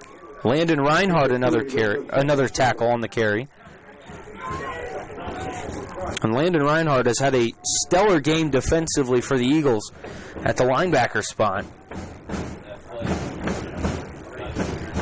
2nd down and 7 from the 30 here.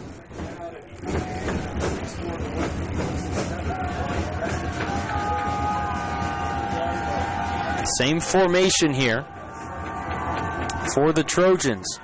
And it looks like the same play, and this one is stood up at the line of scrimmage. There is a penalty flag that comes out late, and it'll be holding on Beloit. We'll see if the Eagles accept it, and I believe they will here, as it'll make it about 2nd down and 17 rather than 3rd down. And we'll see. 3rd down and about 7, or 2nd and 17. And I think just about every time Coach McKinney would accept, and he does here, so it'll back him up and it'll make it 2nd down and 17 back to the 20. So they'll replay the down here, and the Eagles with more ground to work with defensively on perhaps the biggest series of downs of the season.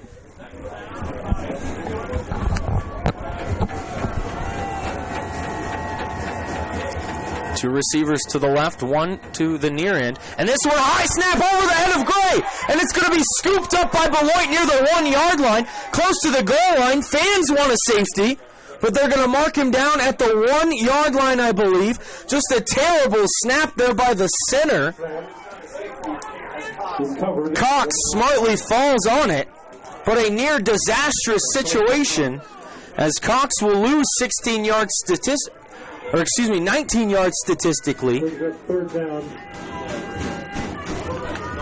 But that brings up 3rd down and 36 yards to go from the 1-yard line here. A huge play and a disastrous development as an errant snap by the center in Braden Burks goes well over the head of the quarterback Hudson Gray and rolls all the way back to the 1. Here's the lineup, 2 to the left, 1 to the right. Snap and a 3-step drop. Beloit going to launch deep downfield. He's got a man, and it is going to be caught by the receiver, Paul, and he's going to be short of the 1st down, but he picks up about 37 yards. My goodness. So bring up 4th down. He is short of the line to gain, but a huge pickup. 36 yards through the air there.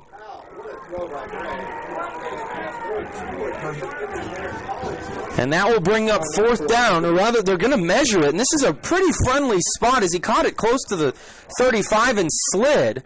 But he is going to be about just a hair short, maybe a length of the football. But what a play there. They take a shot and a risk. And Beloit with a decision here, up 7. If you don't get this, Colby will have great field position here late in the 3rd quarter. But if you punt, you're giving up field position, and there's always the opportunity here to burrow forward and get that yard. This is a big-time decision for Brad Gober and the Beloit Trojans. But if I were them, I'd go for it. With the success that they have and the talented running backs that they have, this is going to be Aerosmith in the backfield. Down back is Cox. And they're trying to get the Eagles to jump here. Hudson Gray steps out of the formation. Now he's going to hand it off to Cox right at the line to gain. I don't think he got it. It's going to depend on the spot. But he's going to be very, very, very close. Where are they going to mark him down? I think he does have enough. Oh, my, by the hair on their head. What a play there by Beloit. They get a yard.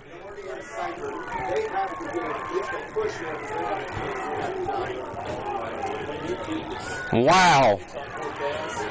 My goodness, what a risk there for Beloit. They get it. Still plenty of time and plenty of green to work with for the Colby defense, but that big third down play was a backbreaker there, setting up that first down here. 1st and 10 now from the 38.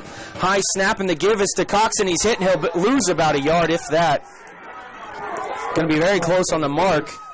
About a half of a yard loss, maybe no gain at all. But very well played as Cox gets nothing. So that'll bring up 2nd down and 10.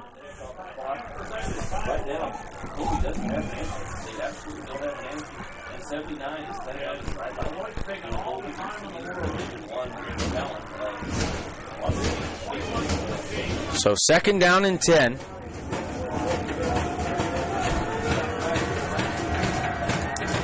Two to the left, one to the right. High snap again, hauled down, the give to Cox.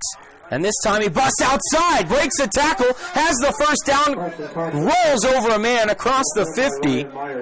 Myers makes the tackle, but a huge pickup, a 14-yard pickup for Cox. And a first down, my goodness.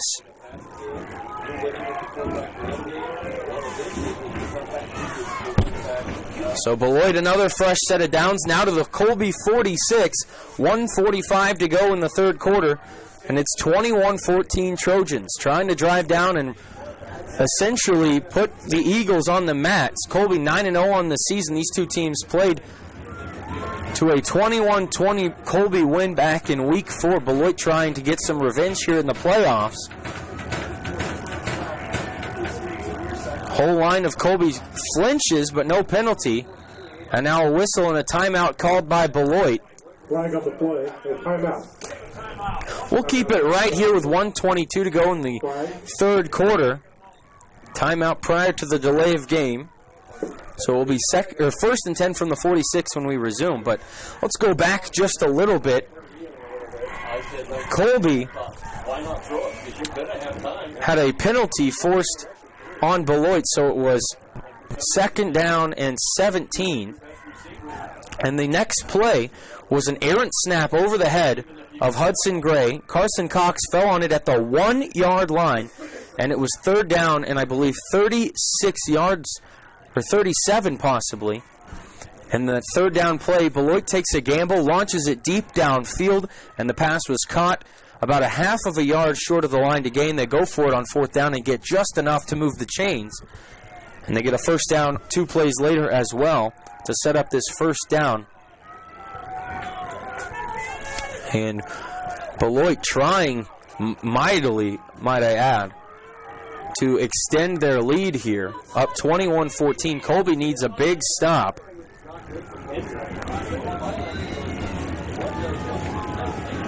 This is the first time all season Colby has trailed in the second half. But here's the first down play. High snap out of the gun, the handoff left edge for Cox again, and he'll pick up 4 or 5 off that left side. Peyton Wallmeyer gets the stop on the 5-yard pickup.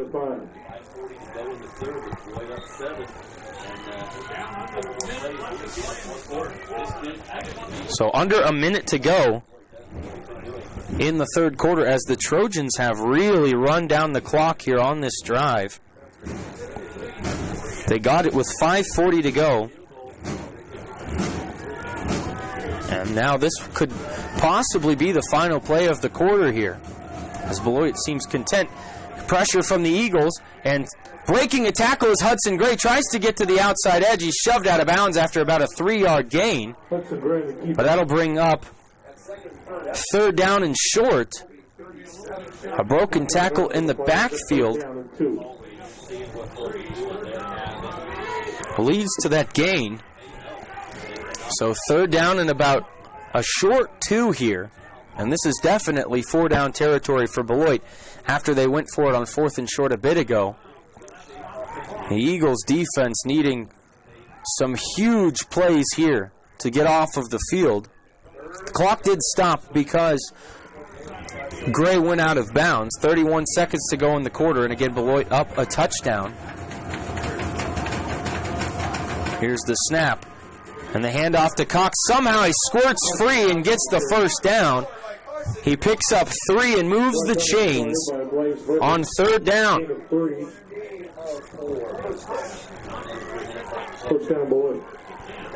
And that could likely end the quarter here.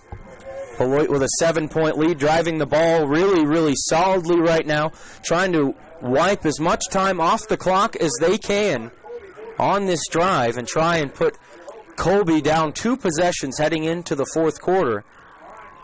But heading into the fourth quarter, Beloit at 6-3, the third-place finisher in District 8, leads the undefeated 9-0 district champion Colby Eagles 21-14. We'll take a break and be back with the fourth quarter of action here in Colby. You're listening to the Eagles on Radio on 100.3 The Ride.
First handoff of the fourth quarter goes to Carson Cox, right edge, breaks 1 tackle, and he's going to run forward for about 4 yards on first down. So a solid pickup of 4 for Cox.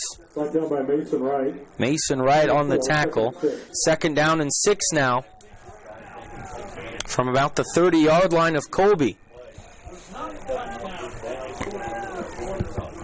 This will be the 11th play of the drive here. One that started with 5:40 to go in the third quarter.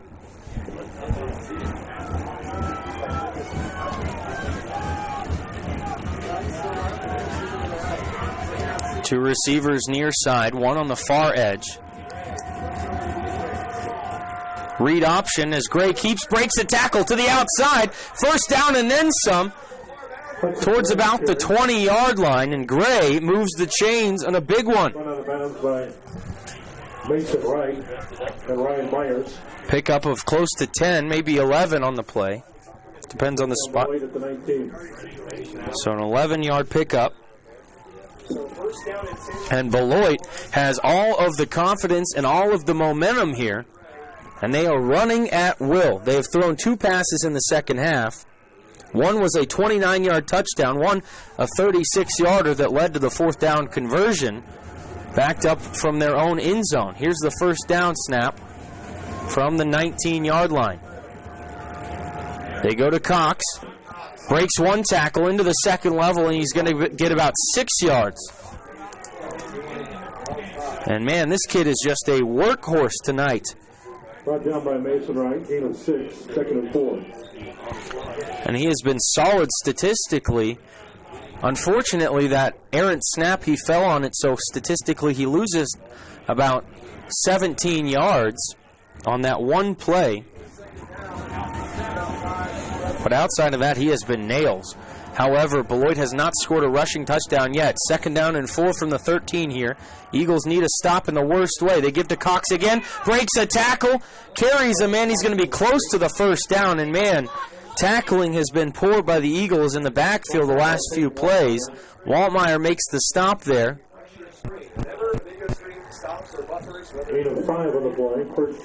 And about a 5-yard pickup makes it first and goal Beloit from, where do they say they mark it here? About the 7. So first and goal from there.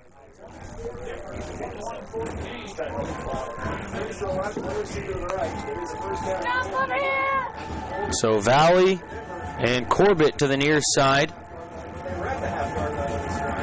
Here's a handoff again, or rather a keeper. This time Gray lassoed to the ground. Nothing doing there, maybe a yard, if that. Wallmeyer with a huge stop that time.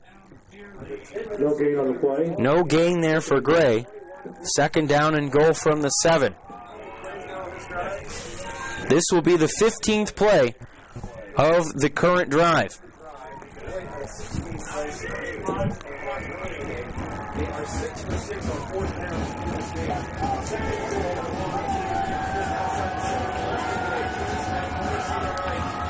So the set, the play action look, Gray gives to Cox close to the goal line. Did he get in? Carson Cox on the carry. Close. He picks up 5, but he's going to be short of the goal line. A 5-yard pickup somehow stays out of the end zone. It brings up third down. Third down and goal from the 1. I thought that Gray kept that and got blown up in the backfield, but again, the fake fools me with his back to the box. Third down and goal. They give up the middle. Does he get enough? Yes, but a penalty flag comes out. There is a penalty flag. Sideline warning on Beloit.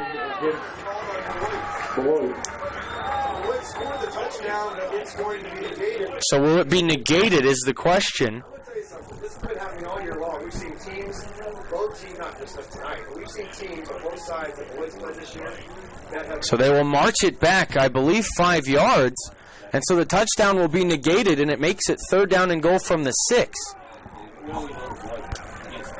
Or just inside the 6.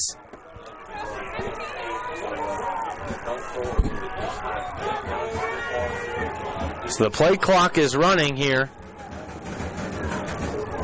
And we'll see what Beloit does. Late substitutions. Clock rolls now. 8:40 and counting to go in the ballgame. 21-14 Beloit. And they are about 5.5 yards from lengthening the lead here. Big play on third down and goal. They got into the end zone previously, but it was wiped away with a 5-yard penalty. Gray gives to Cox, right edge. Pushes forward. He's going to be short of the line to gain. Gets about 2.5, maybe 3 yards.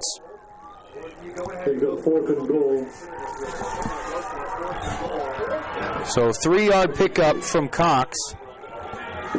Makes it 4th and goal.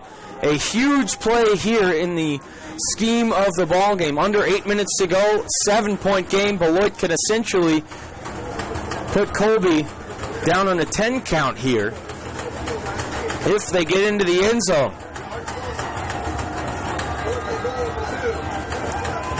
Snap, handoff to Cox, gets to the edge. Does he get into the end zone? He is stopped! Stopped in front of the line to gain. He does not get there. They're going to say he even lost yardage potentially. No play, no touchdown. Colby gets a massive stop. And a turnover on downs. A 17-play drive for Beloit. 7:34 to go in the ball game, and Colby will start at their own 2-yard line. That was a 17-play, 71-yard drive that ate the 5 minutes and 40 seconds off of the third quarter and nearly 4.5 into the fourth quarter. Hagen Bowie takes the first carry of the quarter here correction, that was Calvin Stapp.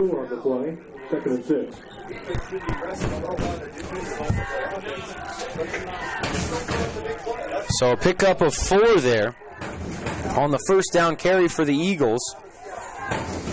This is just their second possession of the second half. They were stopped on 4th down on their last drive. This time another give up the middle. Stapp gets it, and Stapp gets really nothing.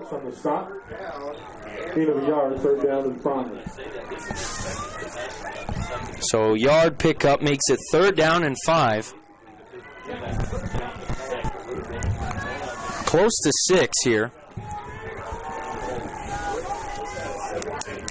So a big play coming here. 6.5 to go. This is still a 7-point game. The Eagles just have to drive the distance of the field here. How will they approach this one? Myers out of the gun with his feet on the goal line. Waist-high snap, throw to the left side, and it is dropped and incomplete. It was a little bit high for the intended man, and I believe that was Stapp, so that brings up 4th down. And Colby has a huge decision here, 4th and 5 from the 6. And the way that the Beloit Trojans just drove the football, you're reluctant to give them the ball back. But you're backed up so deep against your own end zone that you pretty much have to punt, and that's what Colby is going to line up to do here. Mason Wright will stand in the back of his own end zone. Paulin standing at his own the Colby 33-yard line. Low snap, short kick, but it's going to take a Colby bounce and roll out to about the 40-yard line. So a decent punt when it's all said and done. But the Eagles go 3 and out on arguably their biggest drive of the game, and they take just a minute and 17 seconds off of the clock. And now, as tough of a task as it was to stop Beloit on their last drive, they're going to have to do it again. Beloit will start at the Colby 40 with 6:07 to go in the ball game.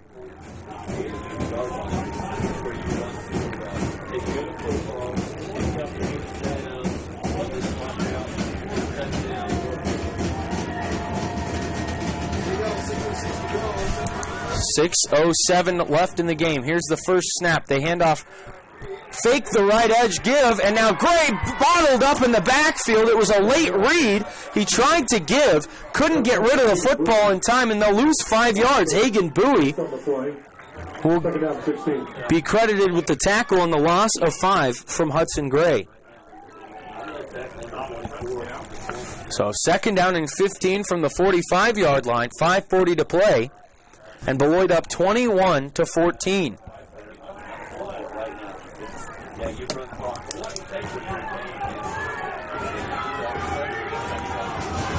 Two receivers split to the close side here. Far edge gets one man. Shotgun read option again for Gray. Tries to get to the edge, and he's going to be bottled up again at the line of scrimmage. No gain on that one. And that will bring up 3rd down. No gain on the play. 15. So 3rd down and 15 from the 45. And a huge play here. Beloit has aired it out in 3rd down and long situations so far tonight and largely been successful.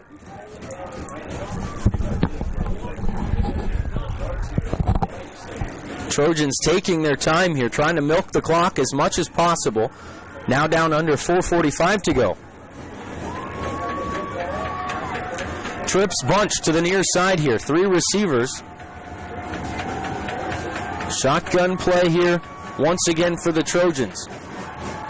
Play action look. Rolling out to the left is Hudson Gray. He launches deep downfield, and it will be knocked away by Connor Griffin. Incomplete on the play. So Connor Griffin knocks it away from Vinnie Paulin.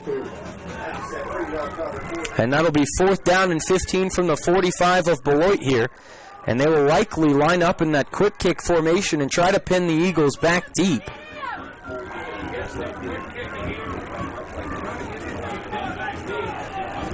One good punt so far today from Hudson Gray. He's also had one that went just 7 yards. Now is his first quick kick of the game. He'll line it up here standing on his own 49. And this one, a much better one, but it's a rocket, and it will roll through the back of the end zone, and it'll be a touchback. So Colby will start once again deep in their own territory, but at their own 20, so much better than the alternative of being pinned back even deeper. But with 4:18 to go in the ball game, Colby must mount an 80-yard drive to tie this game. That one just a 3-play drive for Beloit, and they lose 5 yards on it. A minute 49 gone off the clock on that drive for the Trojans, but the Eagles, all 3 timeouts, 4:18 to go, but their season depends on this drive. First snap of the drive is a give to Stapp on the left edge. Busts into the secondary, and he's going to pick up about 12 yards and a first down. And that's a positive sign on the first carry of the drive. So 12 yards on the play and a first down for Colby. The Eagles have had the ball for just 5 minutes and 4 seconds prior to this drive in the second half. 12 plays in just 5 minutes and 4 seconds. So 1st and 10 now from the 32. Here's the snap again. Give to Stapp. This time he's swallowed up. He gets maybe a yard. And man, Creighton Johnson got in the backfield in a hurry. I think he will get less than a yard credited to him there. So it'll be about 2nd and 10 from the same spot. This time Mason Wright will come to the near side, split out wide. 3:20 to go. High snap. Read option. Myers will keep. He'll run forward for about 4 or 5. Closer to the 4 side of things there. Brought down by Gordy. Gain of 4 brings up So Myers cuts the distance essentially in half. It'll be 3rd down and about 5.5 to go here. In what is certainly now 4-down territory for the Eagles, under 3 minutes to play in the game. Stapp motions left side. They pitch to him on that edge. Tries to get around. There's going to be a penalty flag. Looks like a holding call. Stapp only got 2 yards, but they'll probably back him up anyway. And he erased that play off the penalty as the umpire threw it in. And it is a holding call on the Eagles, their first penalty of the half.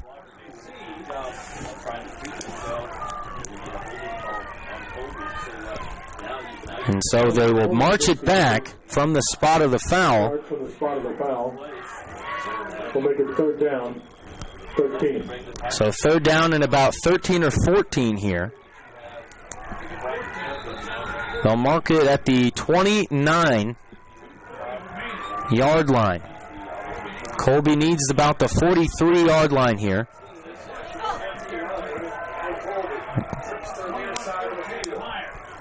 Pitch on the option. Stapp tries to get the edge, and he will be bottled up after a pickup of about 7. Brought down by Brayden Burke. So the Eagles will be faced with 4th down in the ball game essentially here with 2:14 and counting to go, following the 7-yard pickup of Stapp.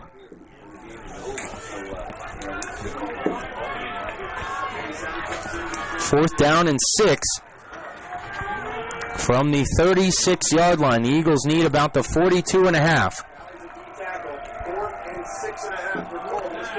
Play action look. Stapp tries to get to the edge, and he will be stopped short. A 3-yard gain, stopped well short of the line to gain. And Carson Cox will be credited with the tackle.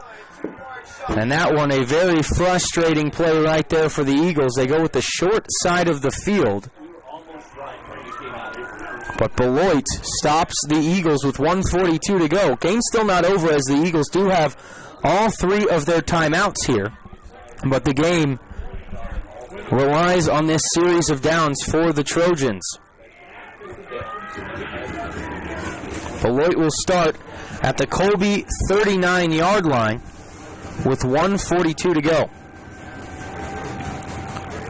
Read option, handoff to Cox. He gets maybe a yard, and the Eagles will call timeout.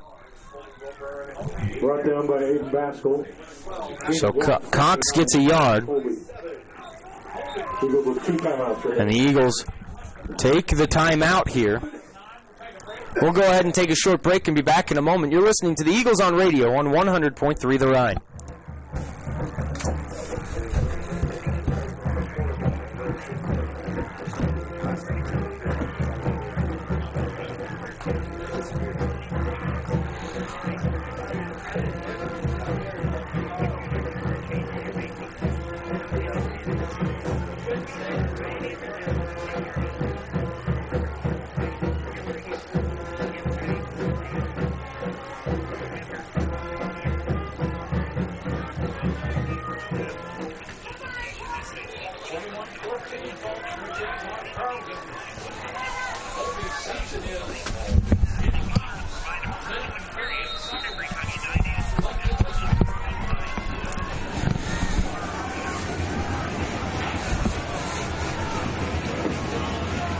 Second down, 9.5 to go.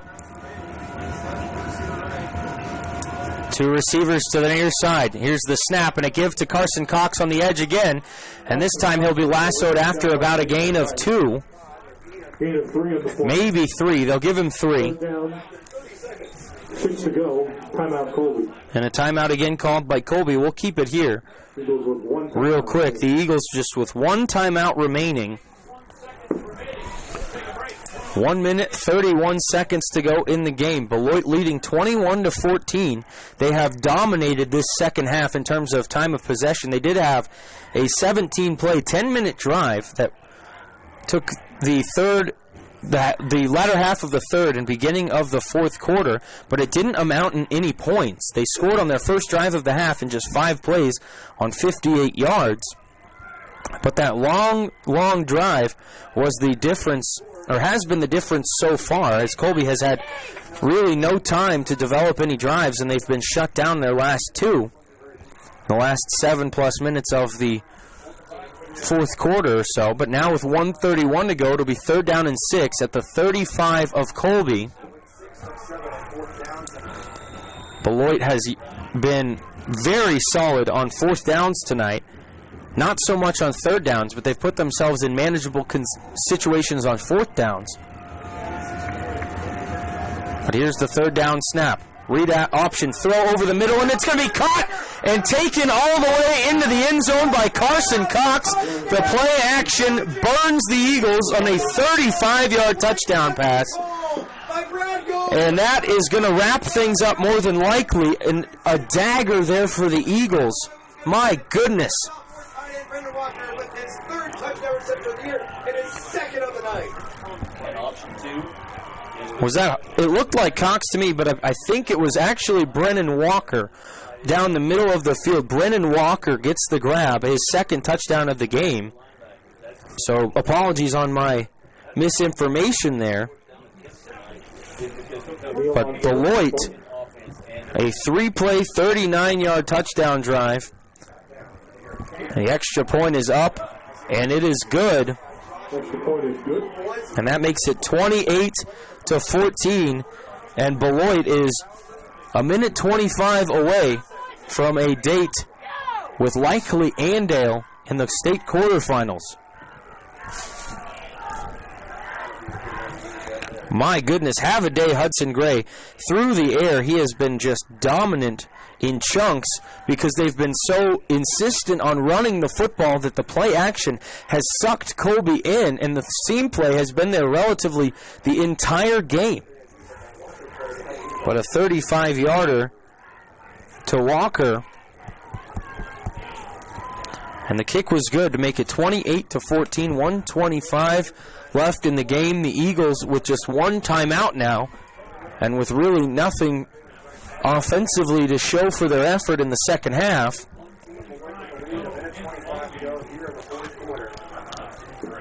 And folks left scratching their heads in this one. Beloit has played a stellar ball game, a very tough matchup for Colby. They have dominated the line of scrimmage, ran the ball well, and hit Colby with some huge chunk plays through the air.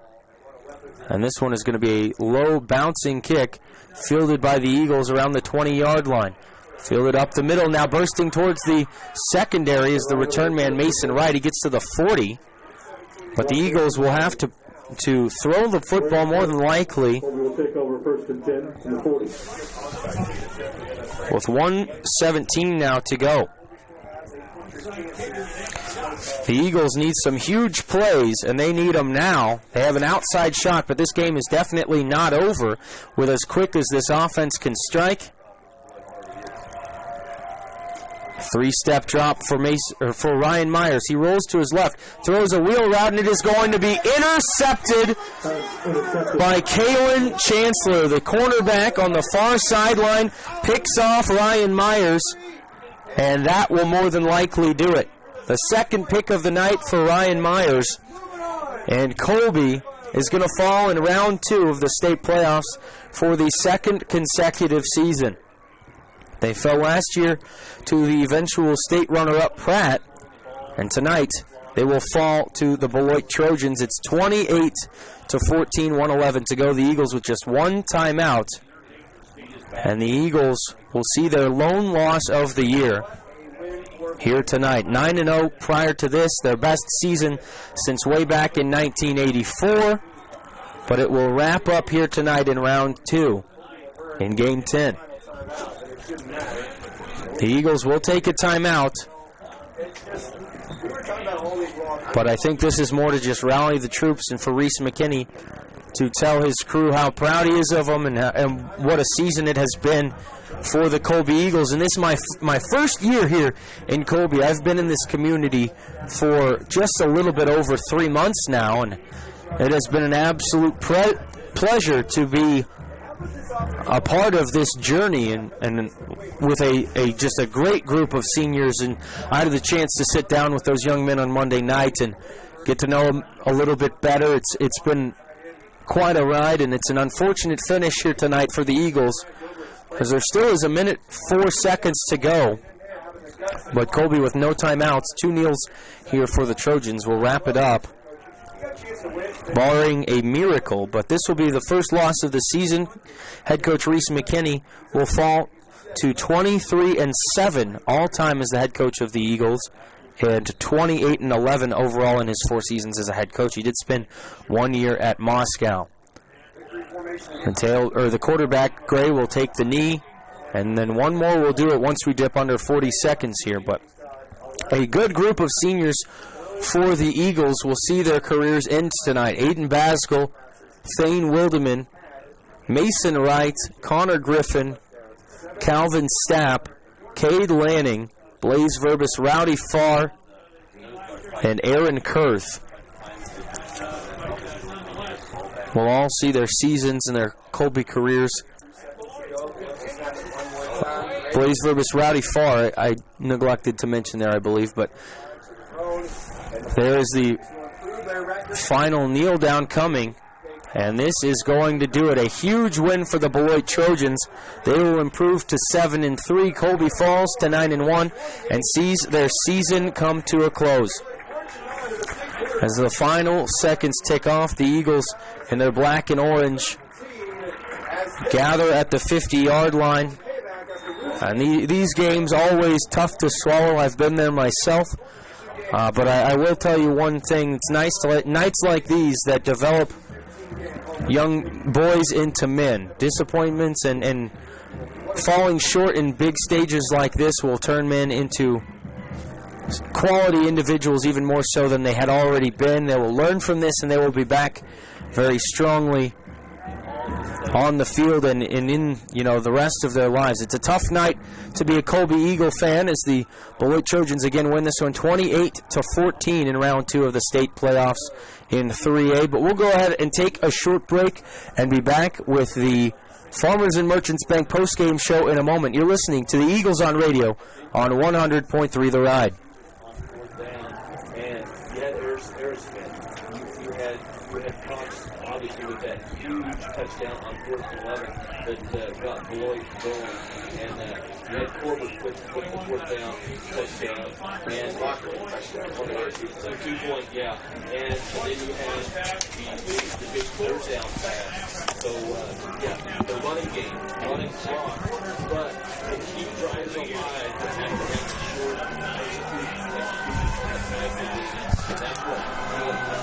that's really all year long. What I've been looking to do in this play offense is the passing game supplements the offensive line with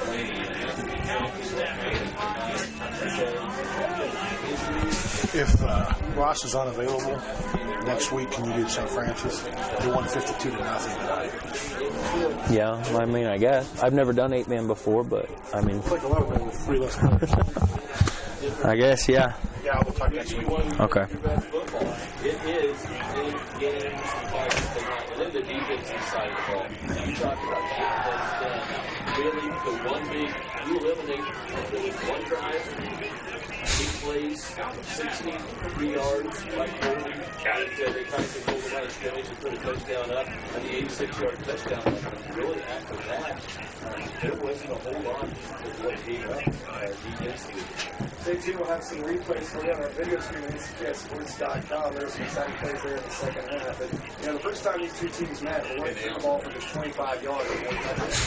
And Colby threw for 133 yards, 2 touchdowns. Tonight, you got to turn around a little bit different. Tonight, Colby throws 2 passes, 44 yards, 2 interceptions. The winners plus the interior category. Beloit, 113 passing yards, 4 touchdowns, 1 touchdown, and 3 of those early saves. That messed up on the last one. What would they think? We'll wait until 4th then. Let's stack you. 28-14. Beloit victorious. The long trip back to Beloit will be so sweet. Trojans moving on to the state quarterfinals in Class 3A, the sectional round, where they'll play more than likely there. That's fine. I'll go clean it up. You're good to go. Thank you. Saturday. We'll be at home next week. What a win for Beloit tonight. We'll talk to Frank over the Sisters coming up close to the block of game. We'll have the afternoon game and all the job. I'm very good at coaching. So Beloit beats Colby. Wins the Eagle. Colby under the season 9-1. 7-3. They took the ball down in the third quarter. A 33-yard touchdown pass on 4th down to the receiver. Thank you. After the extra point, 14. Then they scored. Is it heavy? Touchdown pass, 45 yards across the field. The fourth receiver of the night. This is Walker. All control that second half.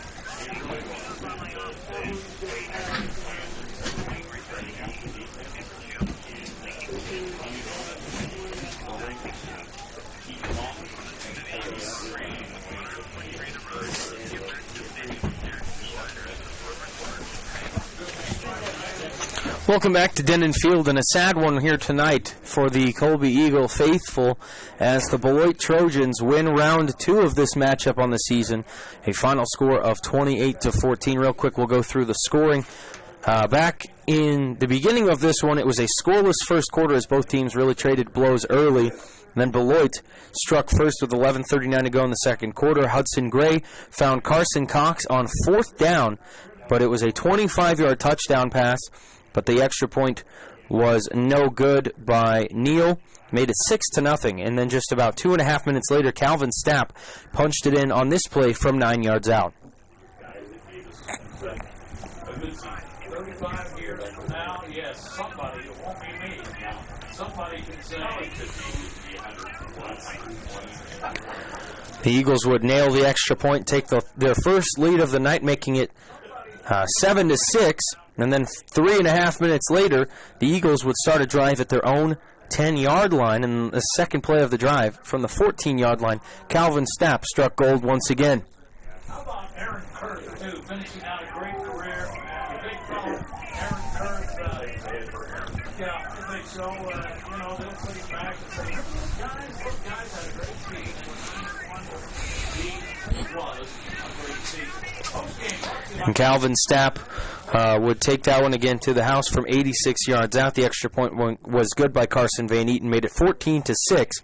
But then 4.5 minutes later, again on 4th down for Beloit, which would become the story tonight. This one from the 2-yard line with just 5 seconds left in the half. Hudson Gray would find Brennan Walker and nail the 2-point conversion, as well as Gray would find Bryson Corbett to tie it at 14-all at the break. And that was where things would stand for a little bit.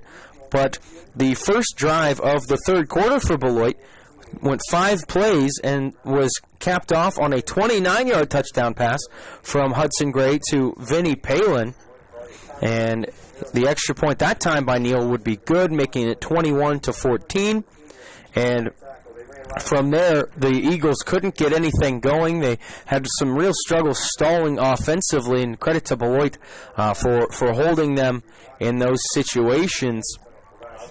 But then with a minute 25 to go on third down, Hudson Gray would air it out once again on a play action, and the play action worked once again, this time finding Brennan Walker again down the seam for 35 yards and a score. The extra point by Neal would again find the uprights and make it 28-14, the final score that we heard here tonight.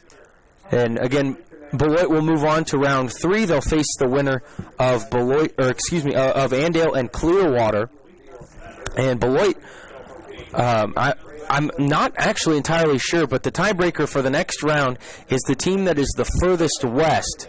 So that's going to take some measuring, as Beloit in north central Kansas, but Andale in south central Kansas. So that one, I'm not totally sure geographically which one is further west, but the further west team will host the next round for the state quarterfinals, and then the furthest east team would then host the sub-state game in that one. So still some things to be hashed out tonight in terms of the playoff picture. One score is final from this half, and the other game in this district is Scott City shuts out Concordia for the second time this season, a very similar score to the first time they matched up, which was a 31-0 Beaver win.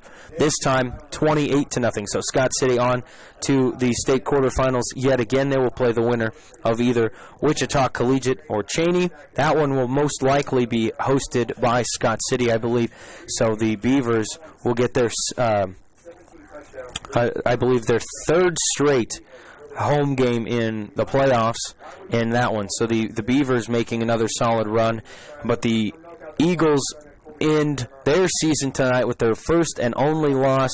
They close the book on this year with a 9-1 record, district and GWAC league champions, but fall short here tonight to the Beloit Trojans again, 28-14. We'll go ahead and take another break, and on the other side, we'll be back with head coach Reese McKinney, as well as final stats tonight and some other scores, if we can get a hold of them from around the state of Kansas. But don't go anywhere. Farmers and Merchants Bank postgame show continues next. We also have to name our Colby Dodge Ram Tough player of the game in just a moment. You're listening to the Eagles on radio on 100.3 The Ride.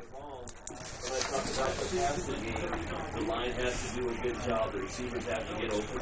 The receivers have to catch the ball. The quarterback has to make a good pass. The coach has to do the right play against their defense. There's half a dozen things that have to go correct for it to happen. One or two of those things always broke down earlier in the season, or pretty much a lot of the season. And tonight, it all came together at the perfect time. We all knew that we could go to football. We knew you could make good decisions. But tonight, we were going in. Colby's really good defense was going to load up and stop it. And for the most part, they did. So what is Beloit going to do to counter? Well, Coach had so many things lined up to counter. The big thing in the run game was obviously the quarterback keeper on the leading option. And that just, as you said, that opened things up huge because Hudson was getting huge yards. You pick up on that 31-yarder, gets called back, he comes back for 36 yards, goes out the same spot. So that opened things up, and then just 4th and 1 to Aerosmith. Is that a big thing? You aren't right. It's only in the ball game. You don't give up the ball at midfield. Those are the short passes that you have to execute, and all of them were on the money, and the receivers caught up. And the last part is we had time to throw because the offensive line all night long was giving Hudson time to throw. So all the pieces came together for the Beloit Trojans offensively. Beloit wins at 28-14. Back to the totals, the scoring summary, and Brad Gilbert, head coach of the Trojans, will join us as well in our postgame. Beloit moving on to the state quarterfinals. The first shot in 2013, they knock out Colby 28-14 in the second round of the NBA playoffs here tonight.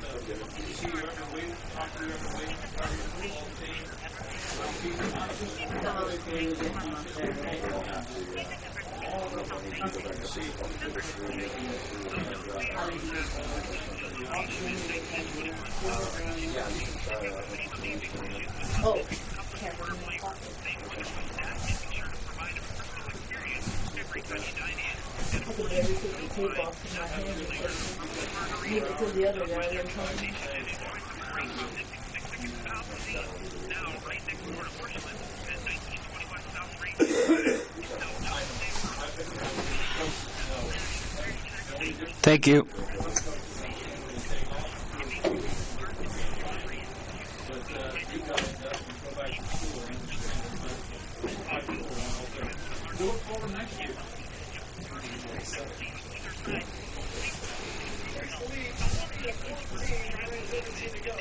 Welcome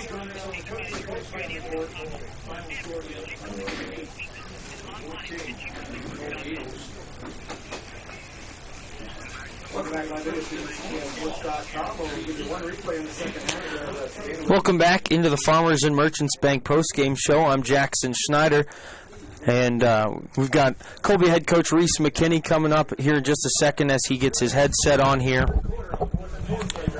And then, Coach, first of all, congratulations on a great season, a very solid effort all year long. Just a tough night tonight to get things going offensively.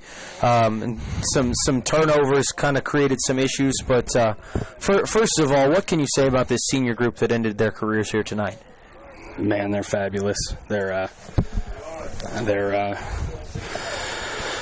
It's hard every time you lose a senior class. It's hard every year because they're all special to you for something or another. These guys I've called them scrappy all year, and they've set the tone for that. They've fought tooth and nail here for this game, and yeah, I mean, really, I thought defensively we had to get them off the field. We were moving the ball offensively, and then we shoot ourselves in the foot a little bit and back us up, and then it's hard. We're not built to go for 1st and 20s, like I said before.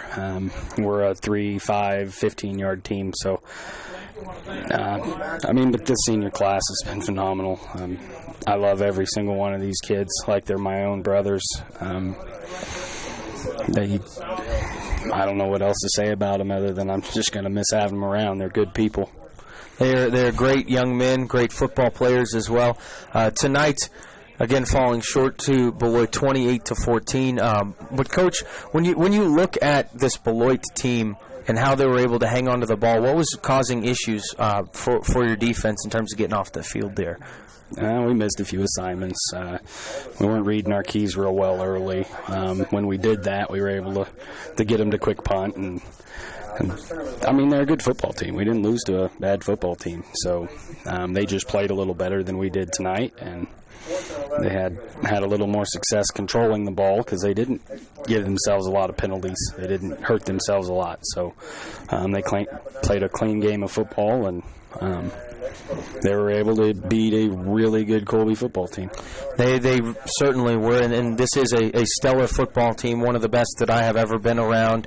And Coach, I'm very lucky to have been around this, and some stellar players. We already talked about the seniors, but specifically of that group, guys like Calvin Stapp, Aaron Kurth ending their careers here tonight, two of the more notable guys. But just what do those seniors leave behind in terms of leadership? What have they taught these younger guys as they move forward and turn the page to next season? I think they have a soft toughness about them. For the most part, they're a pretty soft-spoken group. They keep the mood pretty light at practice and in the locker room so that the game doesn't get too big for them. They don't miss an opportunity. They live in and love the moment. They don't waste it on looking into the future. They've done that phenomenally all year. And yeah, just to mention the rest of them, Blaze played a great linebacker and center for us this year. Cade Lanning played a bunch of D-end really well for us this year. Connor Griffin did a great job as a cornerback this year, and he's kicked for us for the last couple of years. He has a great squib kick. It's nice to have in your back pocket as a coach. Rowdy Farr, two-way starter again. Played D tackle, played right tackle, just really good stuff. Mason Wright moved all over the field for us anytime we had something that we needed to move somewhere and do something. He never batted an eye and did it best of his ability. Thane Wilderman did a lot of bandit work for us, outside linebacker early in the year, played a ton of X for us. Aiden Baskell was the same as he moved all over the place. He plays middle linebacker. He played D tackle. He played outside linebacker. And in the end there, he comes in and plays our tight end for us when Wallmeyer went down last week. And he's just done a lot of good things for us throughout the years. So I'm going to miss every one of them. We all certainly will. And again, a tough end to the night tonight and sort of a sour taste in their mouth tonight, but we can't forget about the great things done this season by this team. 9-0 start, best season since 1984, district championship, a league championship, tons of great accolades and a lot to springboard forward with next season. So, Coach, thanks so much for joining us as always, and congratulations on a great season. Yeah, thanks.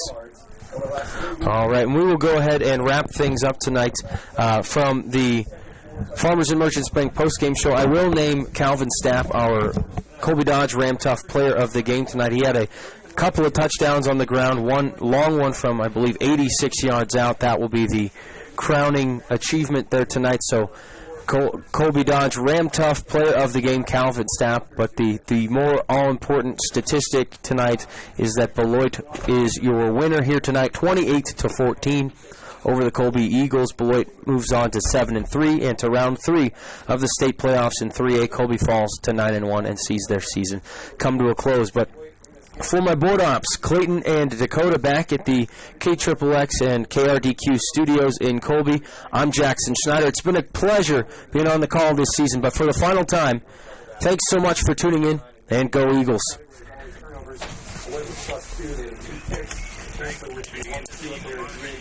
Early in the game, and Braves won the football 7-10 for 134 and no interceptions, 4 touchdowns. Calvin Stapp ran 13 times for 149, had an 86-yard run, a 9-yard run. Maya Myers 6 carries for 38. Jaron Rush 4 for 14.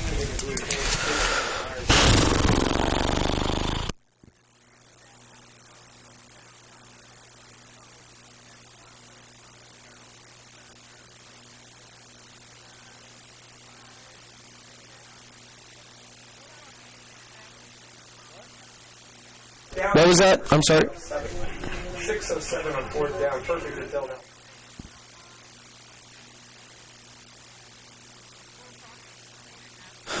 Okay. All right, we'll see you in a bit. Bye. But let's just talk about this game.